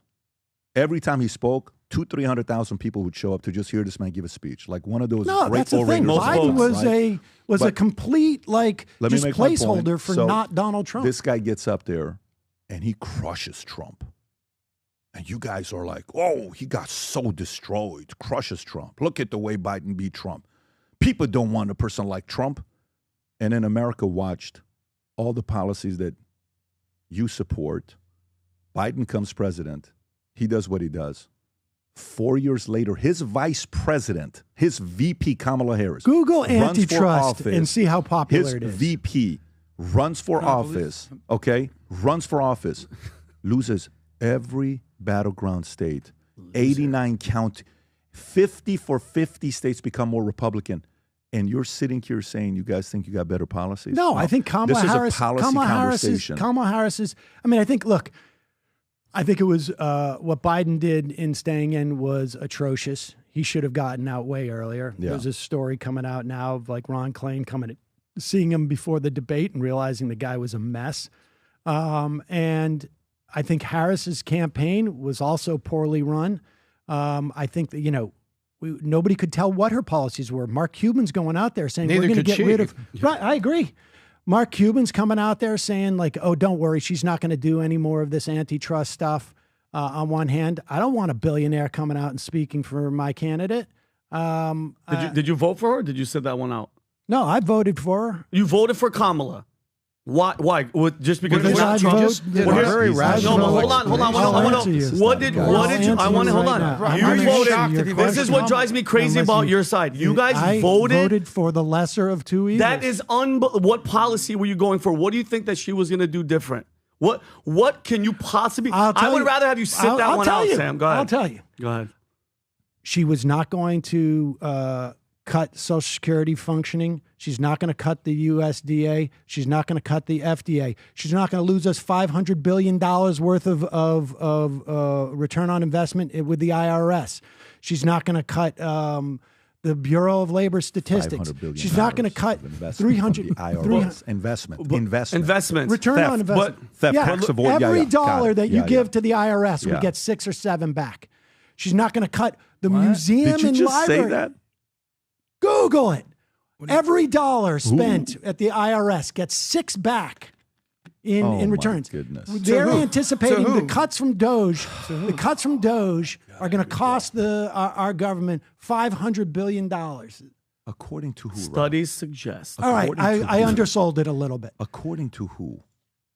Okay, According well, to that you can spend time attacking the people who do these according to- calculations. not do you need me to tell you more attacking. Yeah, about but why? what I'm just curious. Yeah, I'm just curious to Just what. rando tariffs applied in a willy-nilly fashion that crash the economy. So you don't think the tariffs that Trump is, and I get it. That's exactly, the tariffs are exactly what America needs right now. Because let's just go to the border. What he did with the border with Mexico, with the tariffs, what happened to fentanyl? What happened to all the deaths? What happened to all those illegals that are coming? What do you mean? He threatened them, and they went to war. Fentanyl comes across the border at ports of entry. Fentanyl comes across the border, not in illegals crossing the desert. It comes in. Oh, really? Coyotes Oh, really? and oh, So really? it comes in- Oh, okay. It comes in. Yep. Yeah. It comes in at ports of entry. Google that. Sam, I don't need to Google when it's like Yes, you You do. said you voted for someone. You're coming up with these policies. The worst pick ever. The biggest loss ever. She lost everything because your side. You're talking about I don't even know people. what Wait, that guys. Let me ask you a question. You're acting like your whole side was surprised that Biden wasn't there. Everybody knew, including you, yeah, he right. wasn't there at all. But you guys are like, he's just not Trump. The worst president in the history of the world.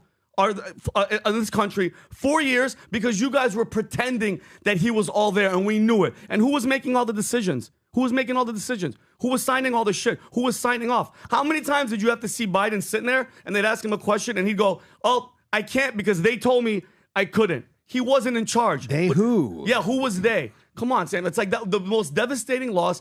The world, the country is over it. You guys aren't pivoting. Okay? And if you think the future is Gavin Newsom, AOC, Bernie Sanders, and Jasmine Crockett, you guys are doomed. Nothing is going to change. And Elon Musk, you think Elon Musk is a net positive or a net negative for society for what he's doing? and pointing out what the hell these people have been screwing us for all these years, and he's pointing out. You guys are mad at the person pointing out who robbed from you than the actual robber. That's the truth, bro. Yeah, he's a billionaire. You think he's doing it because he needs the money? What fraud has he found? What do you mean? How much fraud has he found? Yeah, where's the person who is going to be indicted for fraud? Well, what about the waste? What waste? Because it's not. Stop it, Sam. What waste?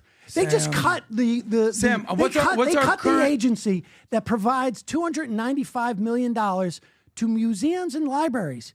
You appreciate libraries, don't you? I know how much reading is Sam, important to you. Sam, you're pinpointing the one good thing that they probably did. No, wait. What about the waste of countries all around the world for LGBTQ agendas in Rwanda or something? The money you're talking about. Do you want money going to a fraction of a percentage? And if we wanted to get rid of that money, there is a way of doing it, and that is to have Congress vote and reverse what they authorized in the first place. Sam. But to have a billionaire come in and decide based upon what his personal preferences are that he's going to cut government in this way, I'm sorry, that's not democracy. It's not even remotely close to it. He doesn't have the power to do anything. He makes a suggestion. Why do you think and Americans then the administration voted for this? will do it? Why do you think Americans voted for I don't these think policies? Americans heard the word Doge outside of it being some type of crypto before. Why do you think Americans voted for Trump?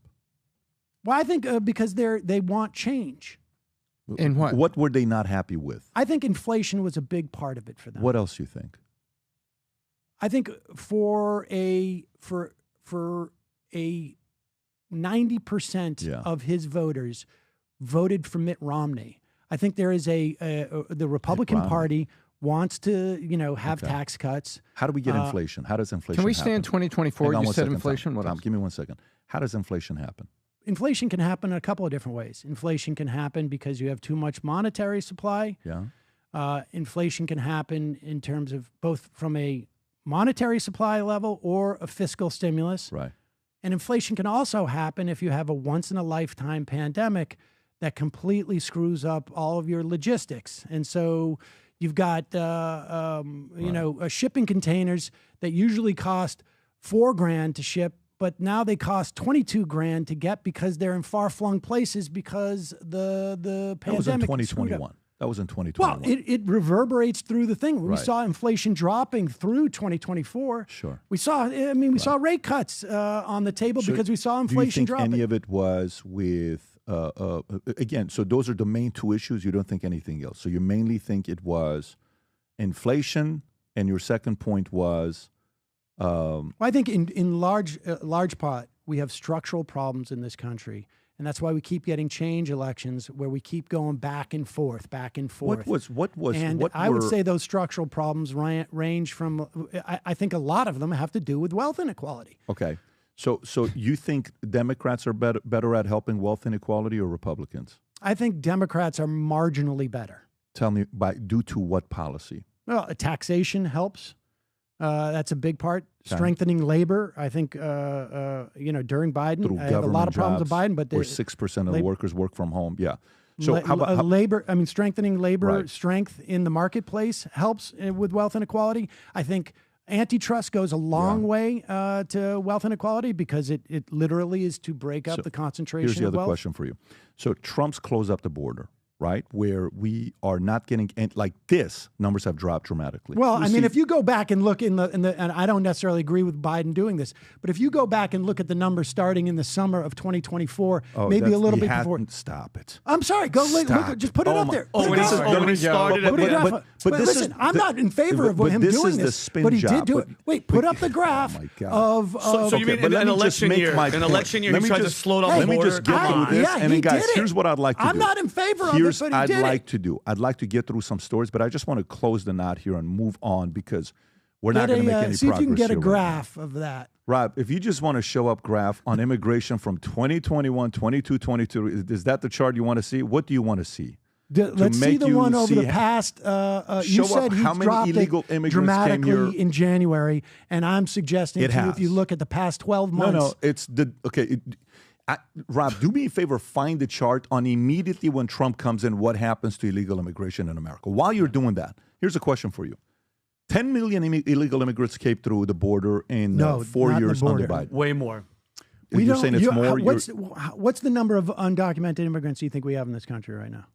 What I'm asking is those 4 years. How many do we have during those 4 years?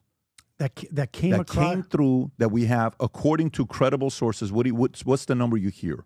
That are in the country now, or that actually came just through crossed? illegally during those 4 years. Oh, I would imagine it's probably close to like 5, 6, maybe to 10 million. Let's say 10 million people. Tom Homan said 10 million. Let's say it's 10 million. Let's say it's 10 million, but give or take 2 million. Let's just say it's 10 million, the number. Okay, those 10 million people that are coming here, are they rich?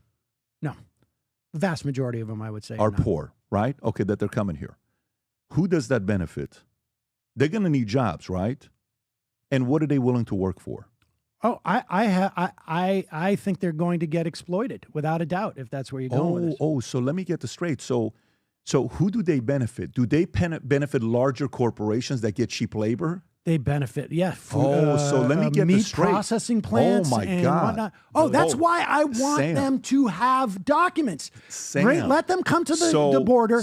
Give them documents so that they can get worker protections. So then, if that's the case, you know what that validates? Joe Biden and the Democratic policies are better for the billionaires than Trump's are, because they brought in cheap labor, and that cheap labor helps who? Helps the rich. When I am in favor of a path to citizenship that is much easier. And by the way, those 10 million people that came here illegally, give or take. And that was in that bill that they suggested in the fall of 2023 that Trump said he didn't want because he wanted to keep it as an issue. Who do those 10 million people take jobs away from?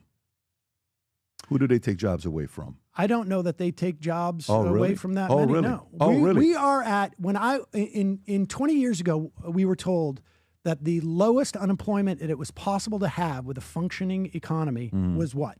Do you remember? It 2%? Was something like 6 to 8%. And now our unemployment is at 4%. And so it was lower than that before. I continue. You're not answering the question, though. Who do those people take jobs away from? I have answered it. I think largely they don't take jobs away from people. Oh, they don't? Of course they do. Hang on. Perfect. I love what you just said. You think they don't take jobs away from anybody. Perfect.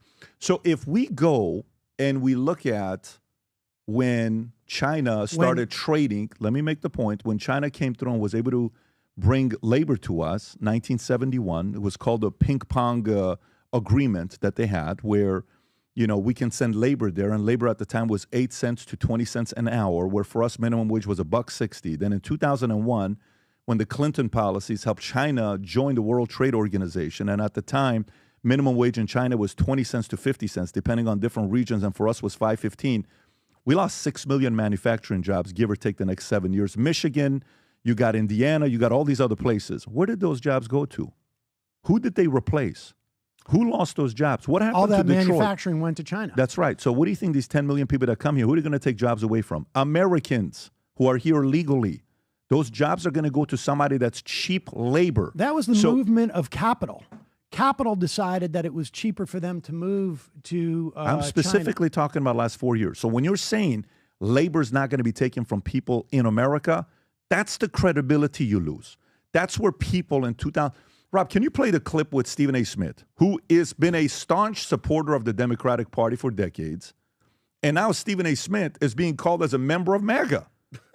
Rob, we can't play the whole thing. Can you go to the main part? Do you know the main part or no? I do. Right after he reads this is when he responds. Okay, let's see what he says, Rob. Go for it. Candace Owens, Sean Hannity, and other prominent voices from the right on this podcast as reasons for his premise. Here's a portion of what he wrote on MSNBC.com in an article titled ESPN Stephen A. Smith is a megaphone for MAGA propaganda. Jones says, quote, Stephen A. Smith's embrace of the MAGA movement and its influencers has only continued. In recent days, for example, he has spoken with right-wing commentators Ben Shapiro, Megyn Kelly, and Bill O'Reilly. You might be thinking that these were adversarial chats between a left-leaning centrist and a conservative. But to adroit listeners, they can come across more as conservatives in friendly discussion than anything else. Smith's overt politicism seems to fly in the face of ESPN's apparent effort in recent years to deter some of its talent from speaking on controversial political matters. Either way, the network's most recognizable host is now regularly platforming MAGA propaganda at will, end quote. Now, my team reached out to Jones to have a discussion about the article. I wanted to invite him on the show to talk with me one-on-one personally. I hope we get the opportunity to have that dialogue. He was busy. He didn't avoid the call or anything like that. There was no comment or anything like that. He didn't say anything. He was just very, very busy. What we called it the last minute. No shade on him. That's why it didn't happen. But in the meantime, let me express to you what I think about what he wrote. I think that's the exact problem with the left. You see, if I don't agree with you, I must be MAGA. It must be the case. I'm platforming MAGA propaganda. Is that so? I don't view it that way. First of all, even though I lean left, particularly with how I vote with presidential elections, I want to emphasize that I've always been a centrist my entire life. I've never once described myself as a Democrat or a Republican. I'm a centrist. I'm a moderate. I don't trust either side. I'm not on one side or the other, hook, line, or sinker. You will see images or you'll hear me rattle off names of people who've been on this show. Yes, you see Ben Shapiro there. Yes, you see Bill O'Reilly there. Yes, I was recently on Megyn Kelly's show. Did you know I'm on News Nation with Chris Cuomo every week? Did you know that I just appeared with Jake Tapper on CNN? Do you know I've been on MSNBC on several occasions? Do you know? You can pause. Yes, Sean. So, do you know what happens when a guy like Stephen A. Smith, he said he's always voted left when it comes on to presidential candidates that he has. So he's not a guy that voted for Trump, right? When a guy like him comes out and he says, what the hell is going on with the Democratic Party? Is that what he's saying there? Oh, he said it many. You must not follow what he says because he has said that nonstop the last 2 months, 3 months. No, I don't follow what he says. You should. He's actually very good. He's reasonable. It would be good for you to watch. I like his approach. I think he's a. Do you guys identify as MAGA? No. Do any of you guys identify as MAGA? Here's my question. What, can I ask a question? But he seems to think it's an insult. Yeah, that's what I'm saying. Make America great again. It shouldn't be enough.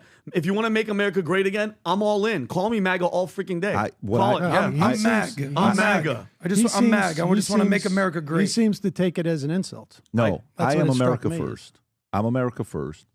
I voted for Trump in 2016. I voted for him 2020.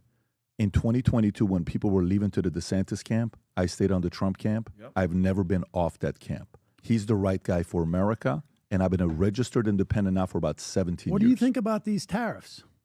No, stay on this topic here with Stephen A. We'll go to tariffs next. We'll go to some guy from I've never heard of from Stephen A. I've never heard of Stephen A. Smith. No, the guy who wrote the thank God. Something about him. Yeah, but what do you think about Stephen A.? You know what he's been talking about lately with the Democratic Party having issues. He's a centrist. I don't have to subscribe to what a centrist perspective. I mean, he's a centrist like Gavin Newsom is a centrist. Gavin Newsom is a centrist. Gavin Newsom is saying the exact same thing as Stephen A. Smith. How? Because he realizes progressive policies have been a disaster. Maybe it's because he's a centrist as of a week ago when he realized progressiveness is horrible. Maybe it's because Sam. Maybe it's like I just you don't understand. You guys don't seem to understand. Bizarro world. I have a set of politics. I don't care what Stephen A. Smith does. I don't care what Gavin Newsom does. Yeah. I don't care. So you're rigid. You're not changing anything. It's not a question of I'm rigid and I'm not changing anything. Like there are specifics. Like over time, I have had a different perspective on the deficit. Over the past 20 years and understood it in a different way. You've become more liberal over the last 20 years. You become more of a leftist and progressive. You got to be more malleable. I would say you got to be more malleable, buddy. I mean, to the extent, like, I don't, like, you guys have these, like, labels that you like to use, and there's some like type of gradation. Yeah. But labels. I've always been, labels like I've always been about where I am in terms of taxation. But I am for a little bit more decommodification probably than I was 20 years ago. So, and all I'm saying here before we go, look, I'm going to go to the audience. Audience, we're coming to you here in a second to go through some of the stories here. Well, wait, we're going to talk about tariffs? We're going to talk about whatever stories we go through. But the one thing we did learn here with you is America grew up the last 4 years. Adam, sorry about that. America grew up the last 4 years. Many Democrats grew up. Every state became more Republican because of the horrible policies on the left, whether it was how they handled COVID, what they did with our kids, how they handled people that didn't want to take the vaccine, and people were fed up. And they voted for a guy who had already been president for 4 years. So it's not like they said they want something new. They said, no, we want to go back to the guy previous to that guy. That is the biggest black eye to Obama, to Kamala, to Democrats, to everybody on the left, when they went back to the guy that they said they didn't want 4 years later, saying, it's like an ex coming back and saying, babe, I messed up. I should have never gone with the other guy. You were my guy. Or guy, babe, I screwed up. I should have never left you for the other girl. I'm such a dummy. Please, Trump, come back. That's what America did. And a guy like you, who's I'm sitting not a here big saying, fan of Obama's, and I'm not a big fan of Harris's either. But the point is, you still haven't graduated Sanders. That's like 7th grade. The people that follow Sanders and AOC are in 7th grade, 8th grade. Their heroes are in high school. Your philosophies are popular in high schools, not with adults. The policies that you support are high school policies. They were not popular when I was in high school. Oh, are you kidding me? Karl Marx was a hero in kids that went to high school because teachers were feeding the Karl Marx stuff. I went to high school. Ronald Reagan was president. I can assure you that, and the wall still existed, and there was fear of communism, and that socialism was barely ever expressed. You're a step away from communism. Like socialism is a step away from communism. That's kind of where you are. You're right there saying, guys, I don't want to fully publicly say I'm a communist. I'll stay in this room. I'm not. Because it's like I'm MAGA. not even. I don't even identify as a go, socialist either. You're a progressive, though. I would say I'm a progressive. So what's 90% is right socialist. of progressive? What's left of progressive? I know you're not big on labels, but just humor me. What's right and left of being a progressive? I'm probably a social democrat. So I would say there is a certain amount of society where I believe we do not need the private market to deliver it, and is less efficient. So when it comes to health insurance, we have already in this country 1/3, maybe a little more actually, on some form of government health insurance. The VA is actually government health care. The doctors work for the government. And that actually gets very, very high marks. And all I hear is good things about the VA. The VA, everybody gets loves the high VA. marks? No, the healthcare does, yeah. Vinny, you go to the VA. From who? That's 100% false. From I the get dead guys. the worst service from the VA. And I'm a veteran and he's a veteran. He doesn't go to the VA. I go to the VA. I called yesterday just to make an example in our work area. I called. Nobody's picking up the phone for me to get an appointment. Zero. And when you go there, it's the most depressing thing. But the good news is when you go to get your to the DMV, the driver's license, that's great service, right? No, that's the best. Yeah, that's the best. Well, No, the VA is not good. The states run the DMVs, really but liking my today's experience at the podcast. DMV is not that bad. You want to go to Respectfully, there's one thing you said. Tariffs? There's one thing you said. You You wanna go said to the Tariffs? private market is less efficient. We can look at 250 years of government and everything we've got here. I just can't get What's past the administrative that. cost for Medicare? And if that's your, What's the administrative cost for Medicare? Hang on. If that's your one of your foundational beliefs that the private markets will be less efficient, then it's no wonder you're where you are. I'm not going to pick on it. If that's your foundational What belief, is the administrative then cost for Medicare? Tell us. 2 to 3 cents of every dollar in Medicare is spent on administrative costs. In the private health administrative insurance, defined as what? You got to be careful. I got to be careful when I hear things like that, because guess what? You go back and you look at, well, I was only counting this. The rest I'm of not counting this. It's like the same way. you have a dollar. Same way your side would count unemployment and come out later and readjust all the stats. 97 to 98 cents actually goes to paying Medicare providers, doctors, we're going to move on. We're going to move on because your core tenet that the private markets are less efficient is wrong. 17 and if that's cents your foundation, on every dollar. we can't discuss because anything. They're paying for advertising, they're paying for shareholder value, et cetera, et cetera. So for every dollar you spend, and on top of which, anybody who has private health insurance who deals with it themselves knows it's like having a second job. just to either get reimbursed or you get to figure out every year when you re-sign up, is my doctor in or out of the program? It's a mess. It's a disaster. Medicare it is the most so inefficient good and possible. so wonderful. Why was MedSup and Medicare Advantage invented? It's so good, Medicare. Because it's the everything Republicans for you. wanted to privatize it, and oh, it is really? I widely don't get drug understood benefits. that Medicare Advantage is the worst part of Medicare, and people get sucked into it, and they find out that they've been hoodwinked. I mean, these are all easily found data points. Sam, did you fly here? Yeah. Did you go through TSA? Did you go through TSA pre-check? Did you go through Clear? What'd you go through? On the way here, my TSA pre-check was not on the thing, so I just went. That's messed up. You paid for it though, right? Yeah, it was $60 for the TSA. No, I'm saying, but you pay. I think it was like a $500 or $100 for 5 years for a TSA pre-check. TSA pre-check, I think, is $65 for 5 years. That's amazing. It's a great deal. Why don't you do Clear? I don't want to do a private company. TSA pre-check is basically like a public-private partnership. No, where TSA you pay a little bit more. TSA pre-check is the government. You pay a little bit more. Adam, I'm not going to give my biometrics to Clear. Looks at private companies and he frowns upon private companies. Is that what's going on? Because that's all it is. Oh, I didn't fully understand. He said, I'm not going to give my money to a private company. And so just so you know, and that's just you own and run one. Yeah, so let's go to the next story with tariffs. Can we stay there for a second, please? You don't want to give money to a private company, but you are a private company. I don't You're want to trying give make my money. biometric information to a private company. You're using a or your dollars. What about just private companies I'm in general? happily fine with TSA pre-check. We already got it. I'm moving. Adam, move on. Okay, I'm learning. I'm moving on. I already learned. I understand. Gotcha, it's great. So we know what the argument is. Progressive. Trump set to unleash Liberation Day tariffs. President Trump will unveil Liberation Day tariffs on Wednesday at 4 p.m. That was yesterday.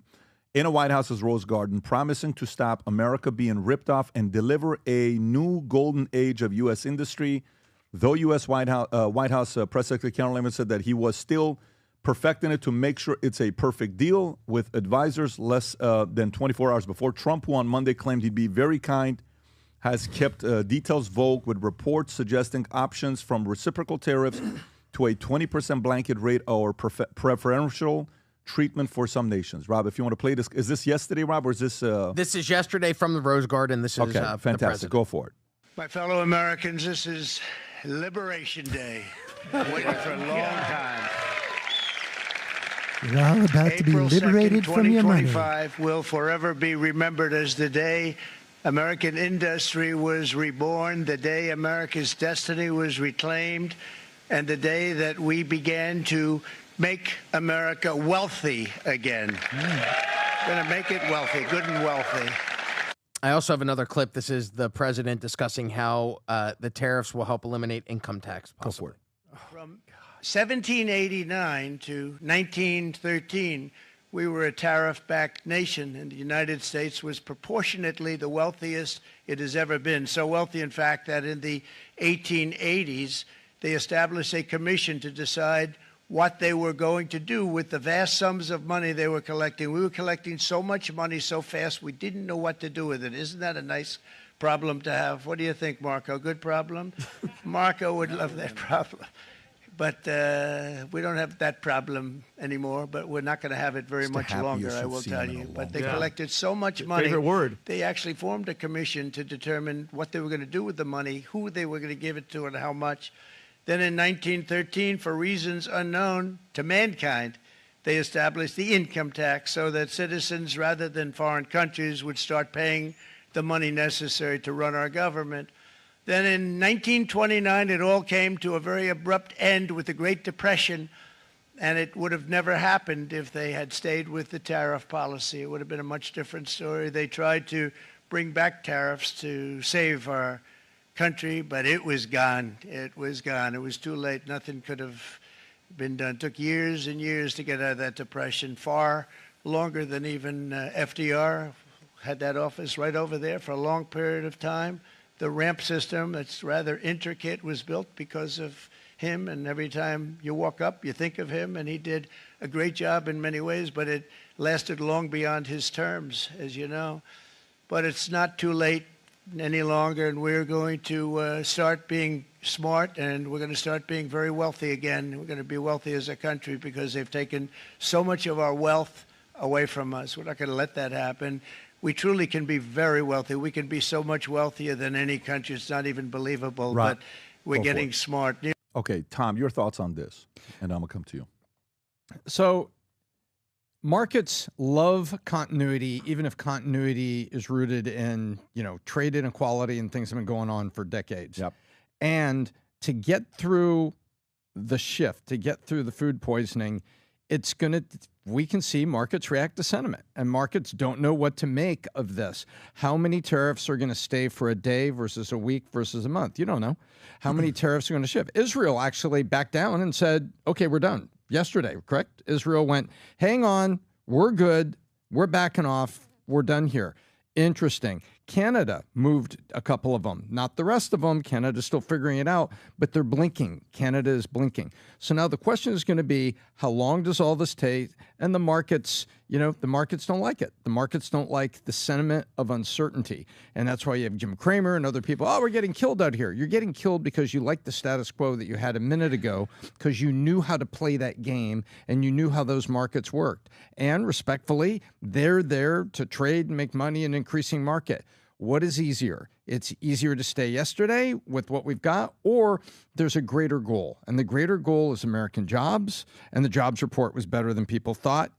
Interesting. That's not a headline. Why is that buried? And you've got the uncertainty of the markets. Now, the uncertainty of markets makes everybody look at their 401k and look at the things and be concerned. And yes, there's concern there. But you got to look down the street and see where we're going. And it is not easy to get through the food poisoning, but there is life on the other side. And you can see that's what the president is talking about. And I think we got to trust it. And we got to look at what's going on. We can already see little islands of change going on. So let's find out how everybody else moves on these tariffs. Sam. You said tariff was the last word. That was the only time you used the word tariffs. Look, I am in favor of tariffs when it is part of a specific agenda to build a certain industry or a certain industry within a certain region. This is absolute insanity.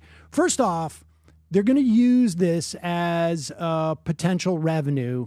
Like he says, it's not going to replace the income tax, but what they're going to do is they're going to use it as an excuse to cut taxes on wealthy people. You guys will be very excited about that. But who's going to pay that tax? If it's $600 billion a year, as they're saying, over a 10-year period, it's going to be $6 trillion. That is going to be an average of $5,000 tax on Americans. It is a regressive tax. I like taxation, but I like progressive taxation, because $5,000 for somebody making $40,000 is a much bigger problem than $5,000 for me or for you. And so this is a regressive tax on Americans.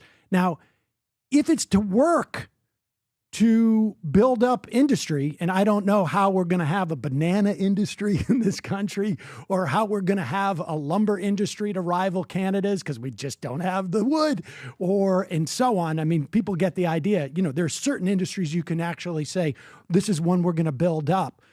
Maybe there will be a low-cost clothing business that revives in this country, but I doubt it. But if tariffs are meant to work to build up industry, that means people aren't paying those taxes. So the tariffs may not raise the money, but what will happen is, and I think you understand this too about pricing, if the price of goods goes up on average, and it looks like in some of these places it's going to go way above 10%. I mean, some of Vietnam, 39%, China, 75%. They're adding all of these tariffs on. It's insane.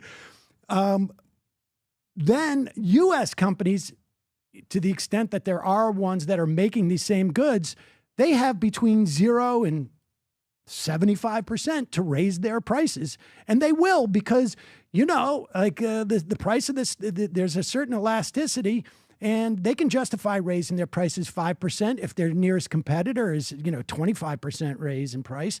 I mean, they'll do it, because, there's some products that people just can't do without. So this is such a disaster. And of course, what it also does is Last time we had a major financial crisis in this country in 2008, it took 6 years for the stock market to get back at parity. You're talking about 401ks have been a disaster insofar as like people just don't put as much money in them as they should because they don't have the money on a regular basis. But God help those people if there wasn't Social Security, a robust Social Security, because if you've got to retire and you're 65 and you were planning on retiring, you have a small 401k, it is screwed. And it may not come back for years. Maybe it'll come back tomorrow. But how do you feel about reciprocal tariffs? Here's the other absolute insanity.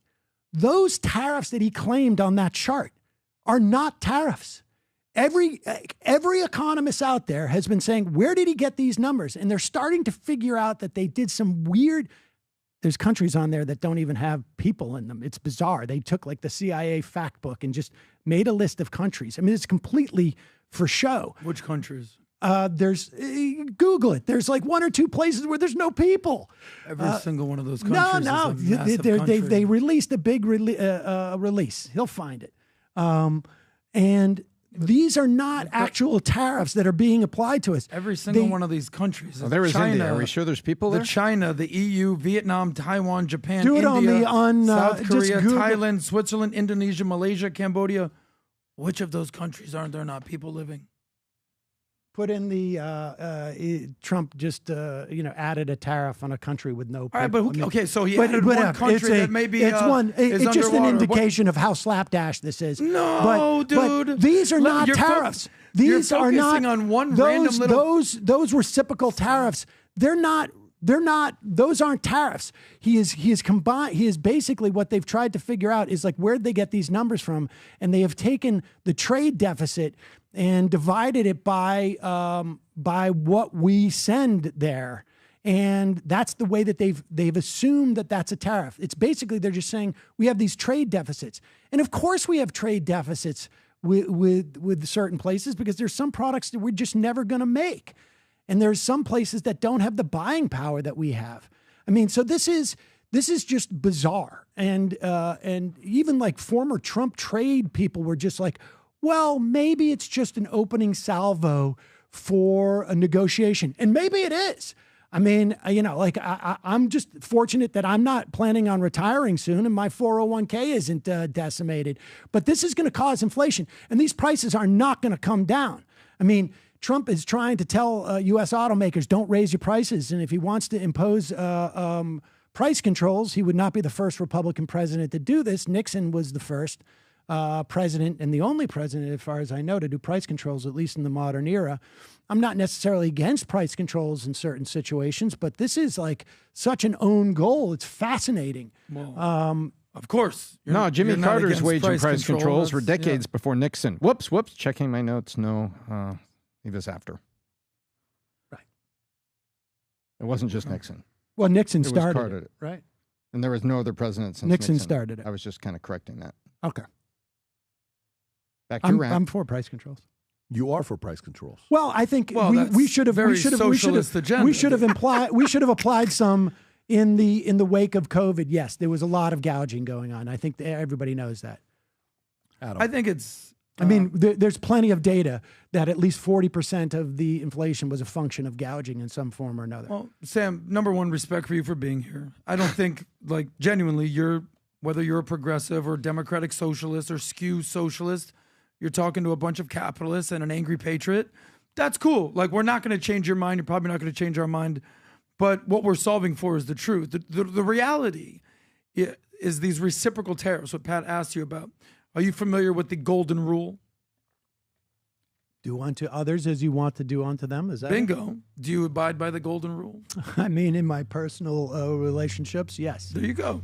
So the golden rule is you want to do something to me, I'm going to do it to you. If you treat me fairly, I'll treat you fairly.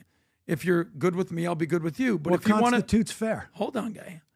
If you want to actually take advantage of me, then all of a sudden we might have to have a economic war. And that's what's happening. So if you show up that list, I know you want to focus on the one random country that you can't name. Hold on. Tell us how England is taking advantage of us. Well, England is part of the UK. We understand that. But if you want to go numbers, how is the UK Sam, taking advantage. Hold on. When people talk, you listen, and then when you talk, I listen. That's how conversations go. You know that. I'm just asking you to clarify your statement. I'm going to get there. So the way that these tariffs work is if they're doing something to us, we'll do something to them. Rob, show the picture. So I would love to hear what you think. So all these countries have people living in them. All these countries, China, the EU, that's part of, all those countries over there. You get the UK over there, Vietnam, Taiwan, Japan, India. I'm pretty sure there's a bunch of people living in India, South Korea, Thailand. All these countries are charging us. So the reality is, if you go through the numbers, not feeling, there's the whole list. Sam, I need you to pay attention. I know you're on the phone charging us. I got it. Here we go now. The whole list. They're charging us way more 90% of Vietnam to access their markets than we are charging them. That's the whole point. Those are not tariffs. Stop it. You're going to have to bring. Rob, do me a favor. So we're charging on average 2.5%.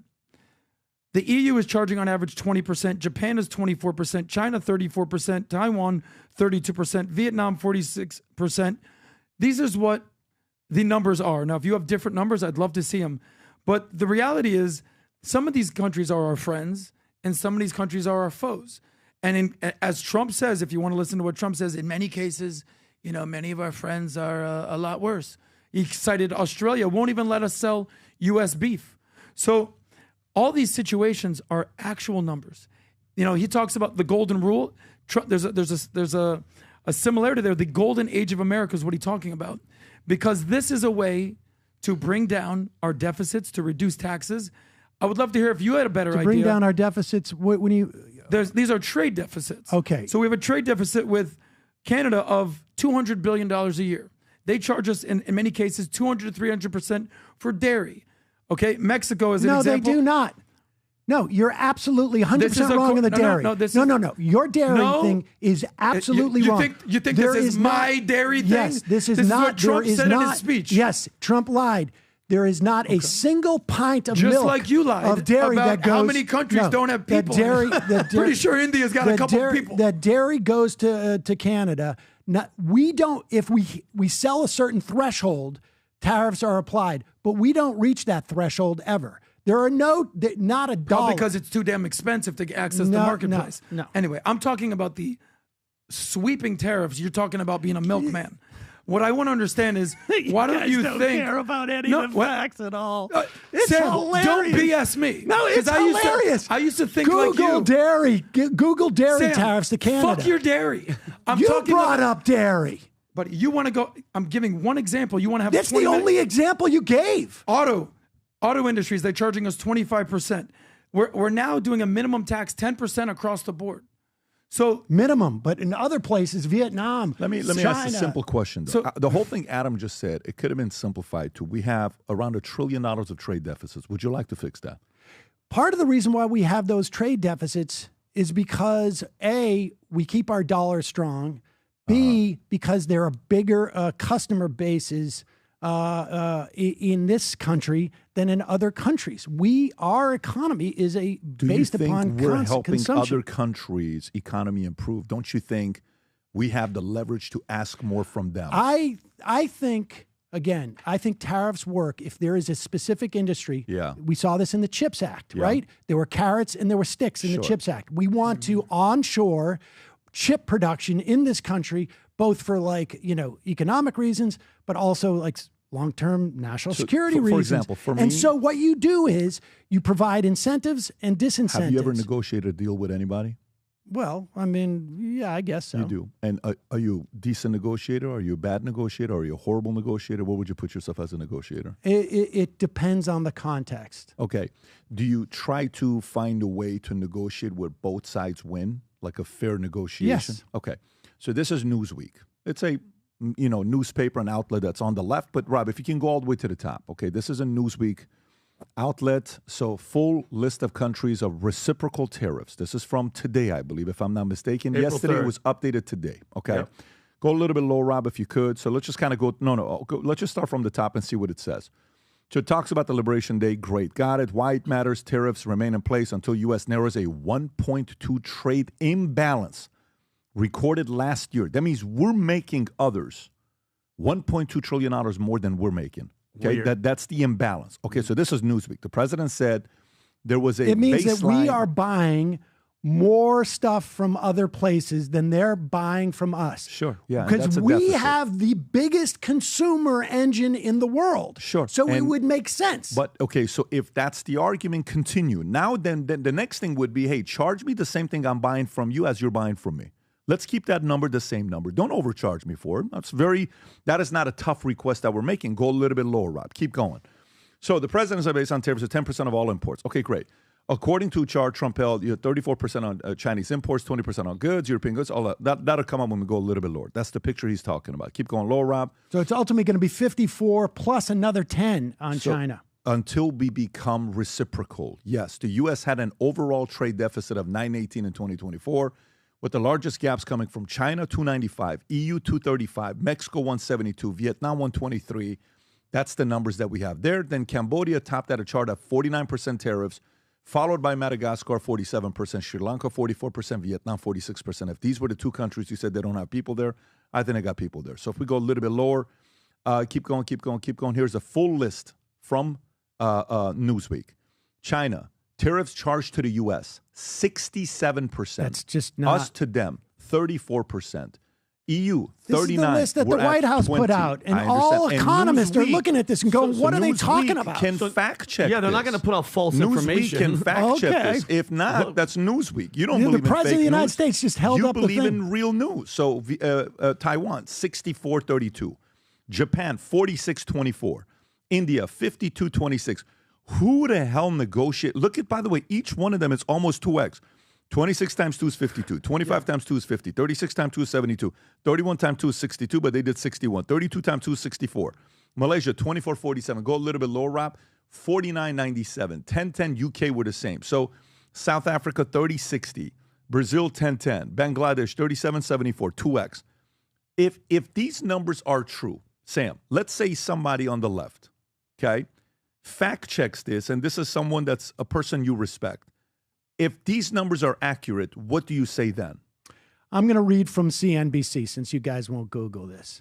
Many observers said the U.S. appeared to have divided the trade deficit by imports from a given country to arrive at tariff rates for individual countries. So the audience can see it? What's just the title Google of it? CNBC. How did the U.S. arrive at its tariff figures? Go for it. We're not uncomfortable showing clips. Just say it, he'll pull it up. So which part do you want him to read? Well, scroll down right there. Just number 2. Many observers said the U.S. appeared to have divided the trade deficit by imports from a given country to arrive at tariff rates for individual countries. Many observers. Such methodology doesn't necessarily align with conventional approach to calculate tariffs. I mean, they've just made up what the tariffs were. No. Sam. Okay, maybe their methodology Sam, but is let's different. do this. But what are the actual tariffs? This is my question, though. Google the tariffs. I actually want to know this here. Rob, you can ask Grok to fact check it. You can go under Charlie Kirk and just type in Grok, is this accurate, these numbers? You can go to ChatGPT, that's ran by Sam Altman, who is an enemy of Musk, and see what that one says. You can fact check both of them. This is all I want to ask you to see what's your credibility with being able to reason. If those are correct, that they are charging us more taxes than we are, what do you think is the right thing to happen, if those numbers are correct? I think we should look at what industries we want to build in this country. Car industry, let's say. Let's say we want to build solar panels, which is one that I would choose. Just as an example, we could go down the list, right? And I would also look at like, okay, what regions do we have in this country that need more jobs, more manufacturing? And then I would target tariffs, not necessarily on the whole country that's coming in, but I would target on those products coming from a given country, because that is what is called a plan. Does it matter as what opposed the to this product buckshot? is? No, absolutely. So you're willing to pay more you're willing to allow the other person to tax you more for a product you're buying than you're doing it to them? Who needs who more? They're not. They're not taxing me. Hang on a second. The reciprocal tariff is simple. It's saying, if you charge me an additional 30, let's match it. I'll do 30 as well. The point is that when, let's say China has a 50% tariff on our cars. Yes. Okay. And they do that because they want to build their car industry. It is not going to create inflation in China because they have such a high tariff on our China cart. become a behemoth. We may have, and certainly by we mean corporate America. Politicians. And maybe Not corporate America. Oh, Politicians. it's corporate America. It's politicians. Listen, They come up with the policies and I saw lobbyists. in the 90s like how corporate America was so freaked out by Tiananmen Square. You still But I'm haven't answered telling my you, question. I'm telling my you, question is, if that's accurate, if those numbers are accurate, that we'll I'm be in not going charge to more. punish the American people with a regressive tax because you have some literally elementary school notion of fairness. Elementary school. Here Honestly.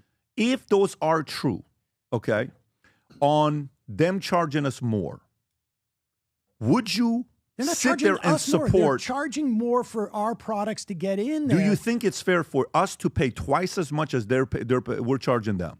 Do you think that's fair? I don't think that fairness has anything to do with Well, it. What's you're best the for fair the American You're the one that person? claims you're a fair guy. What's best for the American public? Okay, so let me is ask the another question. I would ask. Who needs two more? Does YouTube need you, or do you need YouTube? I probably need YouTube. Why do you need more YouTube more? Because they have a lot of other people they can Oh, go to. thank you. Who needs two more? America. Do you need the American customers, or do we need Bangladesh? Who needs two more? We better hope that a lot of these countries don't. I mean, Canada is starting to develop here. a different relationship with China. I mean, this is going to ruin It's lot going to of bring jobs to America. This is why Apple said, I'm investing $500 Yes. billion here. This is why EU, The CHIPS Act. UAE said 1.4 trillion. This CHIPS is Act. why Saudi said 600 billion. This is why all these companies said hundreds of billions. Yeah, from your why are they mouth to saying God's that? ear. I But hope why are they this saying goes that well. though? Why are they saying that? I Why hope do you this think they're- goes well. But why do you think? Why did Rolls-Royce say we're going to move our different plants that we have from Mexico, Canada, and China to U.S.? Why are they saying that? Why are they Rolls-Royce- saying that? These are jobs for your American people that are not getting paid. Trump's trying to get those people jobs. Why don't you support it? There may be some benefit in terms of like manufacturing, but overall, you're going to have a regressive tax on Americans. If you It's sit not there- targeted. When you target cars, I agree with you. Tariffs have a place, but there's no plan here.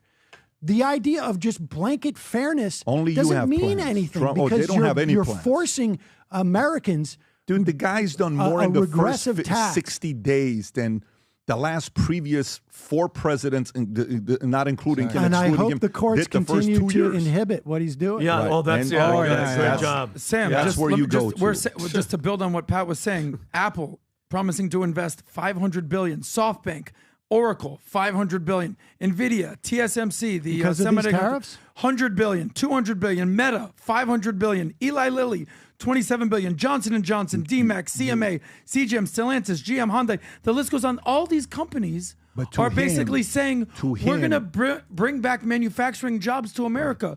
Bringing back jobs will stimulate the economy. Isn't that good for A America? part of why Well, I respect Sam like I Seder say, is the following. Let me tariffs tell you in why I respect Sam. specific, Do you know why I industries respect Sam? Can be helpful. In Here's what I others, respect Sam. We're not going to get huge banana production Okay. in the United So States. check but this now out. your bananas are going to cost So- an extra 10, It's 20%. hundreds of billions of dollars. But he's being not brought going to to give you America. You're not credit. listening He's what I'm not. saying. You don't understand. He just said earlier, "I'm not going to give my money to a private corporation." Oh, okay, gotcha. He just told No, you I earlier. said I'm not going to give it to Clear at the airport. No, you said private I have corporation. TSA pre. Why would I give it to the We private can go one? back and play what you exactly said. This is recorded. So for me, to me, I'm already at a point that I ask you, if it's the same, if those numbers are accurate, do you support it? No. I would go, okay, so no matter what Trump does, you're not going to support. No, I Then would support targeted tariffs. If trillions of dollars are going to be invested in the U.S. economy to create jobs, you don't support that. What's that? If trillions of dollars of money is going to be invested into our economy to create jobs, you don't support that. No, you of want course that I money do. to go to the 10 million illegal immigrants that came here that was open order under Biden.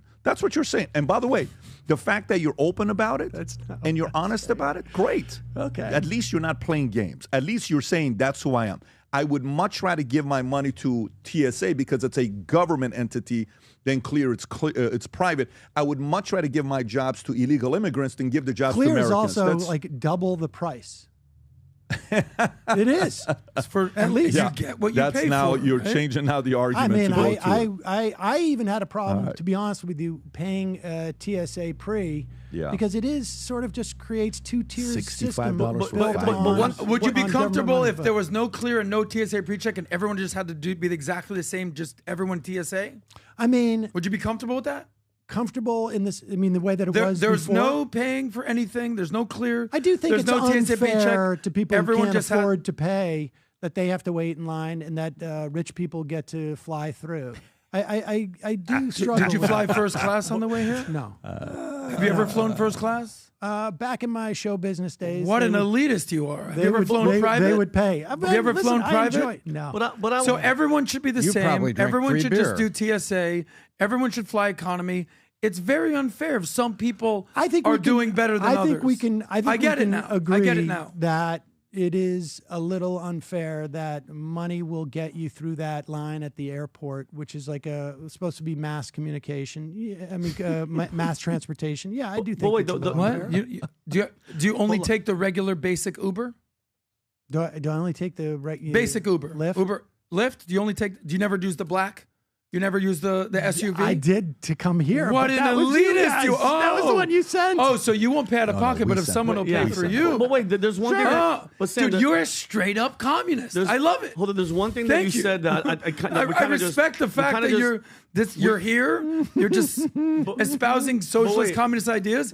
Massive respect for you coming here. Vinny, You can go ahead. embrace it. Adam. It's all the good. one thing that kind of we just Just brushed say that's over. who I am. No, is It's you fine. saying that you hoped that these judges keep interfering with Trump's agenda, which is you're basically cheering for unelected bureaucrats to go against the will of the people. Like you're hearing yourself. That's not democracy. That's a power grab. So you're happy with all the judges and all the law firm and everything those going after unelected Trump. bureaucrats.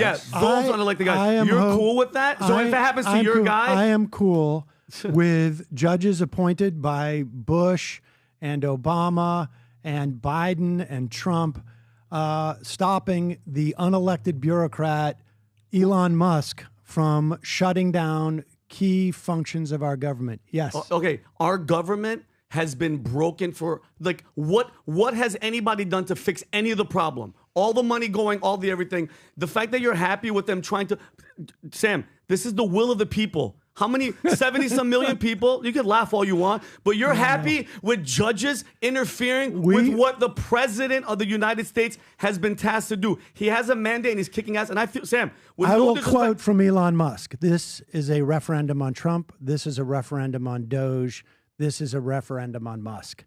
And 2 nights ago, he got clobbered in Wisconsin. And he was there on the ground in front of a big American flag, telling lies about Social Security and the American people in Wisconsin. Not all, 60% Okay. of the people in Wisconsin, this purple state, basically said, go home. Enough so that Trump has to leak that he's going to go. He's going to get rid of Musk and kick him out. I don't think he actually will. I don't think but so. he felt the sting enough that he realizes he has to do that because Doge and Musk, and I suggest Trump, very unpopular. I mean, obviously we're talking a margin, right? Because there's going to be 45% of people who are going to be in favor of whoever the Democrat is and 45% who are going to be in favor of whoever the Republican is. But on the margins, yes, 6 months ago, it was different. But today, it's very different, I think. But Sam, and here's the thing. Okay, so Trump is done after this, right? 4 years, he's gone. You promise? Well, he's going to be gone. Like he likes to troll all you guys, and you guys all lose your minds, and I get it. I haven't But really taken it what? Here's seriously. my thing. Again, and this is going back to the beginning. What are you guys offering? What is your side saying to? Okay, besides the Trump evil Hitler, because that shit didn't work. Your side literally called him Hitler, and the guy got shot in the freaking head. Okay, that's your party.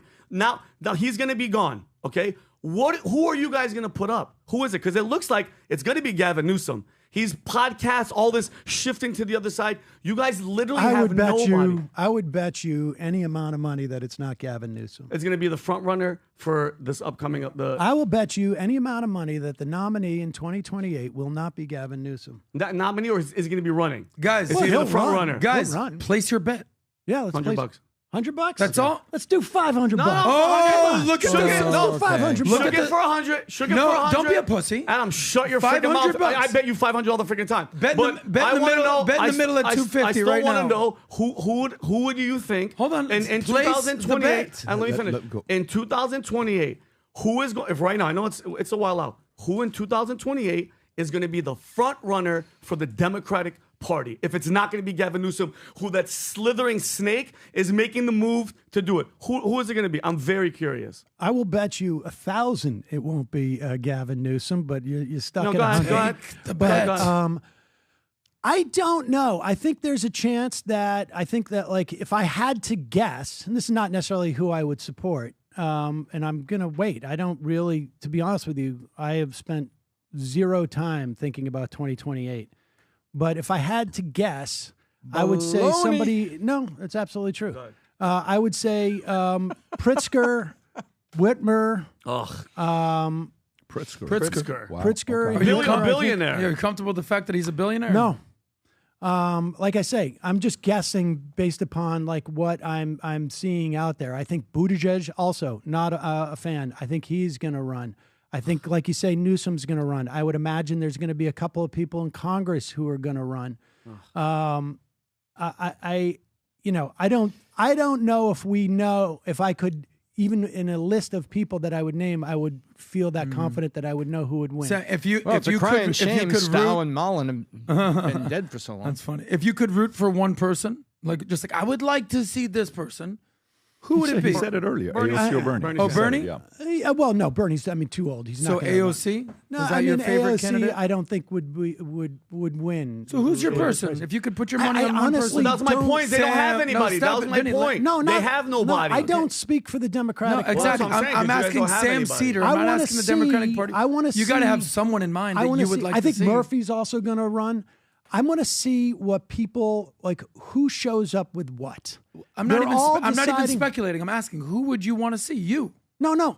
But You don't have anybody. Yeah, you don't understand. Really? Yeah, I want to see who's going to. You're a big podcaster. You don't have one person you'd like to see. To be president. Yes. It really depends. Like on. Just give me a name of who I you. don't have like. How do you not have a name? Well, that bro? was my point. They don't have anybody, No, bro. but That's the whole point I I'm was not saying making. I'm not asking them. I'm just saying Sam Seder, professional podcaster, progressive, democratic socialist. You don't have one person you'd like to see? Like to see as president? Himself, I'd vote for Sam. That's it. I mean, I'm curious, I'd be curious, like, if I just don't know enough about like someone like Andy Bashar. Okay. But you know enough of who you like. Just say who you like. Push back. I don't. I don't have that kind of relationship with politicians. You don't know their names? You don't know their names? Listen, I've had on the show. Come on, Sam, bro. Do better. Just say a name and we'll move on. Jasmine AOC? Crockett. No, I don't like her policies. Who do you frankly. like? I mean, Jim McGovern from Worcester, Mass. There we go. My Jim congressman, McGovern. There we go. Former congressman. Congratulations, Jim I would say McGovern. Jim That McGovern. wasn't. I don't think There's our boy. There he is. Future president of the United Look at States. Jim. Jimmy McGovern. Let's go Get to it, the Jim. next story. Making America Let's go- great Let's again. go to the next story. I'd like to do two more.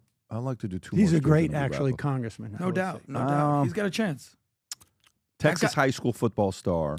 You should Austin- also keep an eye on Pat Ryan. I mean, there's some stuff I disagree with him on policy, but he's also pretty good up in the 18th. All right. of, Now New you York. know names. I love it. Texas high school football star Austin Metcalf stabbed in the heart, left to die in twin brothers' arms at track meet.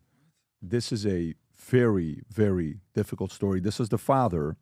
And Vinny, maybe you want to preface what happened with the story. Okay, here. so they allegedly they went to a track meet. Yeah. And I guess the guy in the bottom said something like the guy in the top said, "Hey, you're in the wrong area." He stands up, stabs that kid on the top in the heart, and the other guy runs away. And then his twin brother, comes and holds him as he's taking his last breath, and he dies. And then this is the father, which is this is probably one of the most humble Christian, based freaking interviews. He's getting a little bit emotional, but listen what he says about the whole situation. He died in his brother's arms. They were twins, identical twins.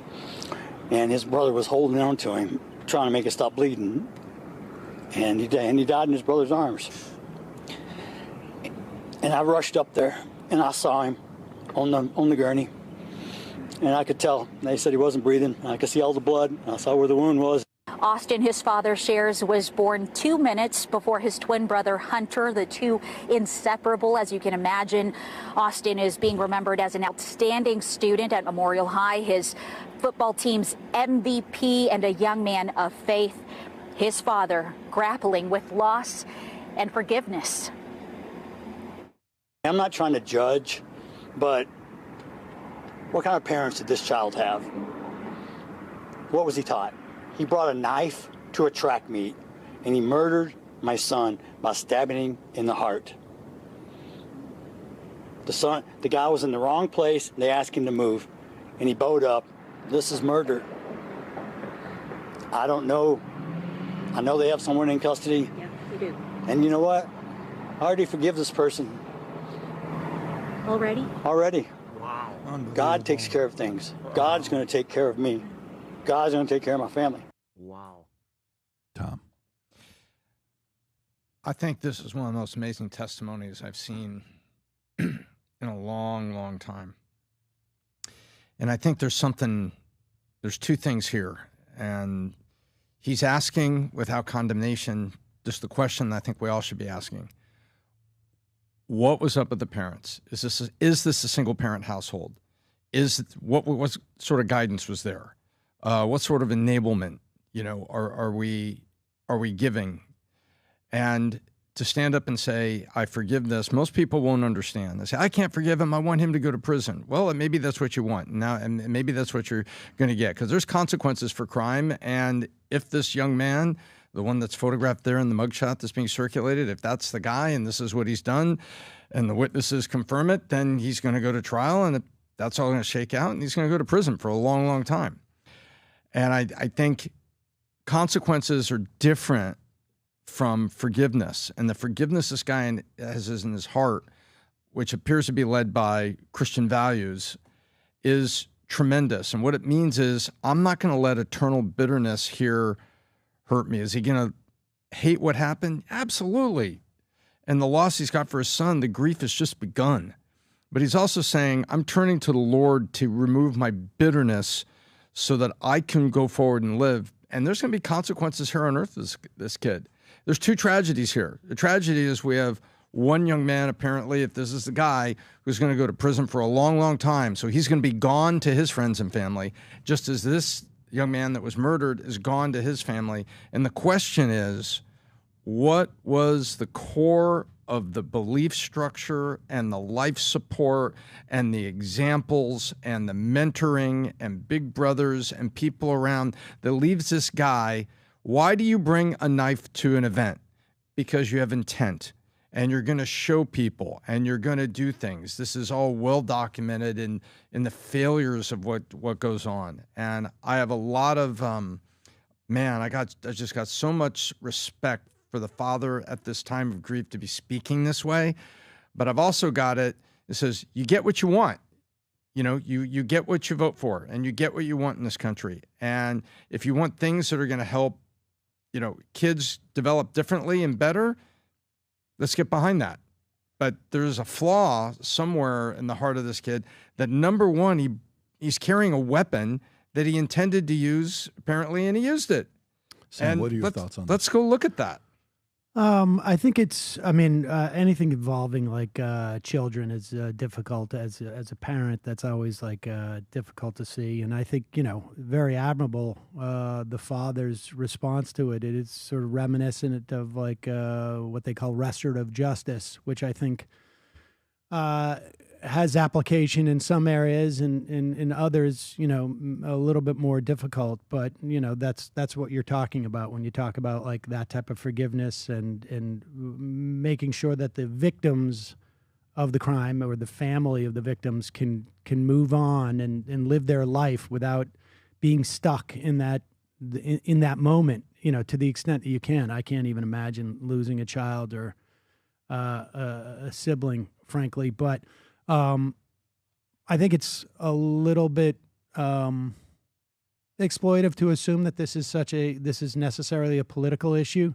I mean, yes, I don't think people should be carrying weapons in public. I don't know where this took place, what the gun laws are or what, but yes, I am against people having weapons in public.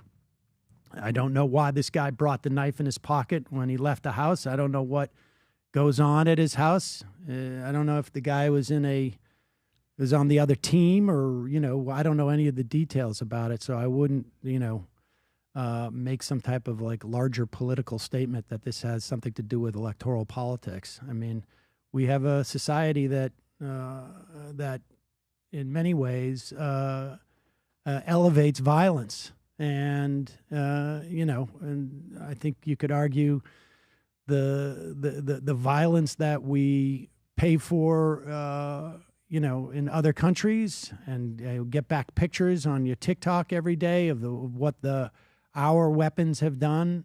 Certainly MLK said, every bomb that we drop in Vietnam blows up here. And the idea behind that was that, you cannot have a society that condones waging violence and not expect that violence to end up being self-inflicted. So, Adam. Well, it's a sad story. I mean, hurt people hurt people. I think it's entirely appropriate to speculate who raised this young man. You're 17 years old. You're bringing a knife to a track meet.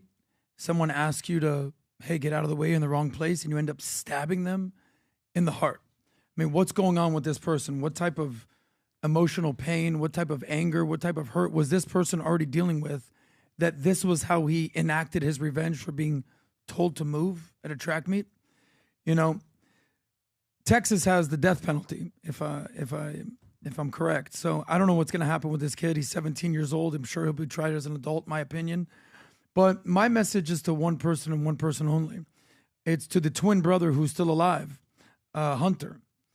And I can't even imagine what this guy is going through right now, because the father took the high road, obviously probably a man of faith, a Christian, and I understand his perspective. The twin brother, who looks identical, I believe, I can't even imagine the hurt, the pain, the grief.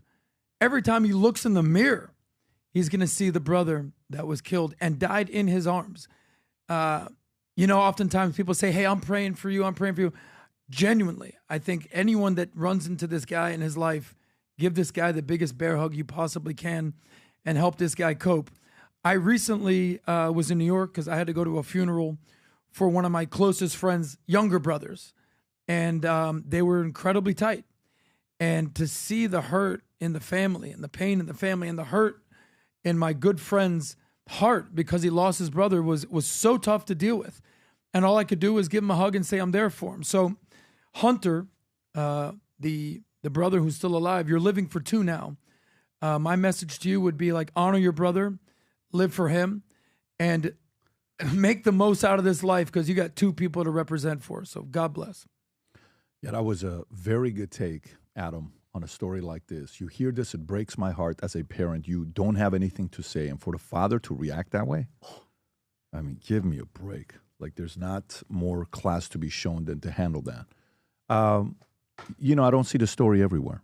I don't see people talking about it. Weird. I don't see it, where it's being publicized or talked about. You said this is, what word did you use? You said, I don't think it's a story for us to use as anything. You said something about political. I don't think there's political or anything to it. The question that a lot of people would ask is, what would have happened if this was the flip side? Oh, who would be covering it right now? Oh, my God. Everybody. Where would it be right now? Where would the story be right now? That's the divisiveness of what America's sick of.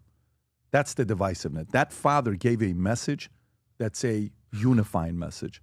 That father gave a message that is a example to other fathers that you try to. You're like, oh, my God, the standard. But to me, when we think about why America flipped in certain places and why maybe mainstream media has been getting a black eye just as much as the Democratic Party, just as much as the U.S. government, just as much as CIA, just as much as FBI, is because the American people are just sick of it. They're fed up. They want to go back to living a normal life, and they want these divisive messages to slow down and find ways for us to sit down and have a conversation together. Sam, there's probably less than 10% of policies you and I would agree with.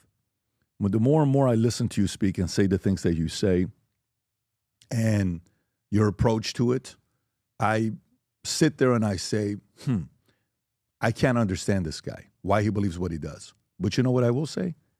Tremendous respect for you to come here. You came, you gave your arguments, did your thing, you leave. This is the second time we've done this. Not a lot of your peers do this often, and they all get invited. They all get invited, but they don't come. I don't know that I have any peers. No, what I mean is from people on the left no that friends are. and peers, Sam? You got 1.76 million subscribers. You put up 26,000 views. You are somebody that in your space you speak, and you have an audience that listens to you. They like to see your perspective. But a lot of people on the left, when we invite them for whatever reason, they don't show up. And I got It's a long so trip much for me. It's just a respect. straight shot down I got from New York. respect for a They're guy all in to New come York. in, sit down, have the conversation, and everybody that's watching this, whether you agree with him or not, you have to respect that he came here. Because that, to me, is a very, very high level of respect of anybody that's willing to have the conversation. If you do that, we need more of that, and let the American people decide and say, I don't agree with Pat. I think Pat is wrong here. I don't agree with Sam. I think I agree with that. I think I agree. No problem. You get to decide, and we get to have the conversation. But Let me at least return the compliment to you, because I, according to Tim Pool, was blacklisted by all the right-wing shows 2 years ago when you had me on, and I think I think it was my opportunity to say, like, I can be well behaved sitting here, and we can get into arguments and whatnot. You were the only show that would do it. Now, Tim has since sort of oddly reversed, and I was on his show in November. But after I think he sat right here and said that I was a grifter. But be that as may, so I appreciate that, and I appreciate the fancy car that took me here and the hotel. Next time we'll just do regular Uber X and put you in economy, Sam. Feel free. Sam, it was a 2-minute ride. Publicly, please come back again, would you? A year from now, whatever. What do you mean? Even in 4 years with the bet, it's whatever. $100. Exactly. $100. Adam, we'll let I'll you come know back for that $100. We should charge interest on that. So tomorrow we have Terrence Howard. That's podcast is going to go up. Very interesting conversation. I brought a guy that was a 17-year. He's currently with NASA. He had to give a disclaimer and say, my opinions today are not the opinions of NASA. Oh, wow. So we brought a physicist that works at NASA to sit down while we had Terrence here. We've had a lot of different conversations. Play this intro. This will go out tomorrow morning, 9 a.m. Go ahead, Rob. So after I'm done here today, I'm going to put online the equations necessary to have unlimited energy, just to say you to the world. Interesting. Okay, so if you don't know, yes, you guys have never met, and you're currently working for NASA. That's correct. I don't have the degrees he has, and guess what he doesn't have? He doesn't have an understanding of how the universe works. You don't think Eric Weinstein he has no understanding. Entire quantum mechanics built on this model is wrong. Or he's bring another dimension. Okay. If another country gets their hands on this, it's an end of America. What have you found? If I have to go to China, they won't hesitate a moment to use linchpin, which they're forcing me to do. Do you know that they took away my passport? Why does this matter? Puffy invited me. Are you saying what I think you're saying? He's like, I think he's trying to you. That's what my assistant said. And I was like, oh. So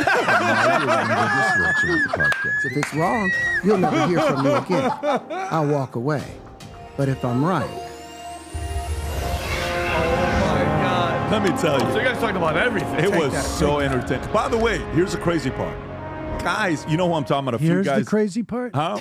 Yeah, by the way, it's very interesting. Because you know he was on Rogan, the first one. It was very interesting. Yeah, of course. And then they do the one with Eric Weinstein, the 4-hour, which I thought it was fascinating to watch the exchange. But for whatever reason, the gentleman, Dr. Yu, from NASA didn't fully disagree with some of the things he was talking about, which was very weird for me, and they had never met. So he didn't find him.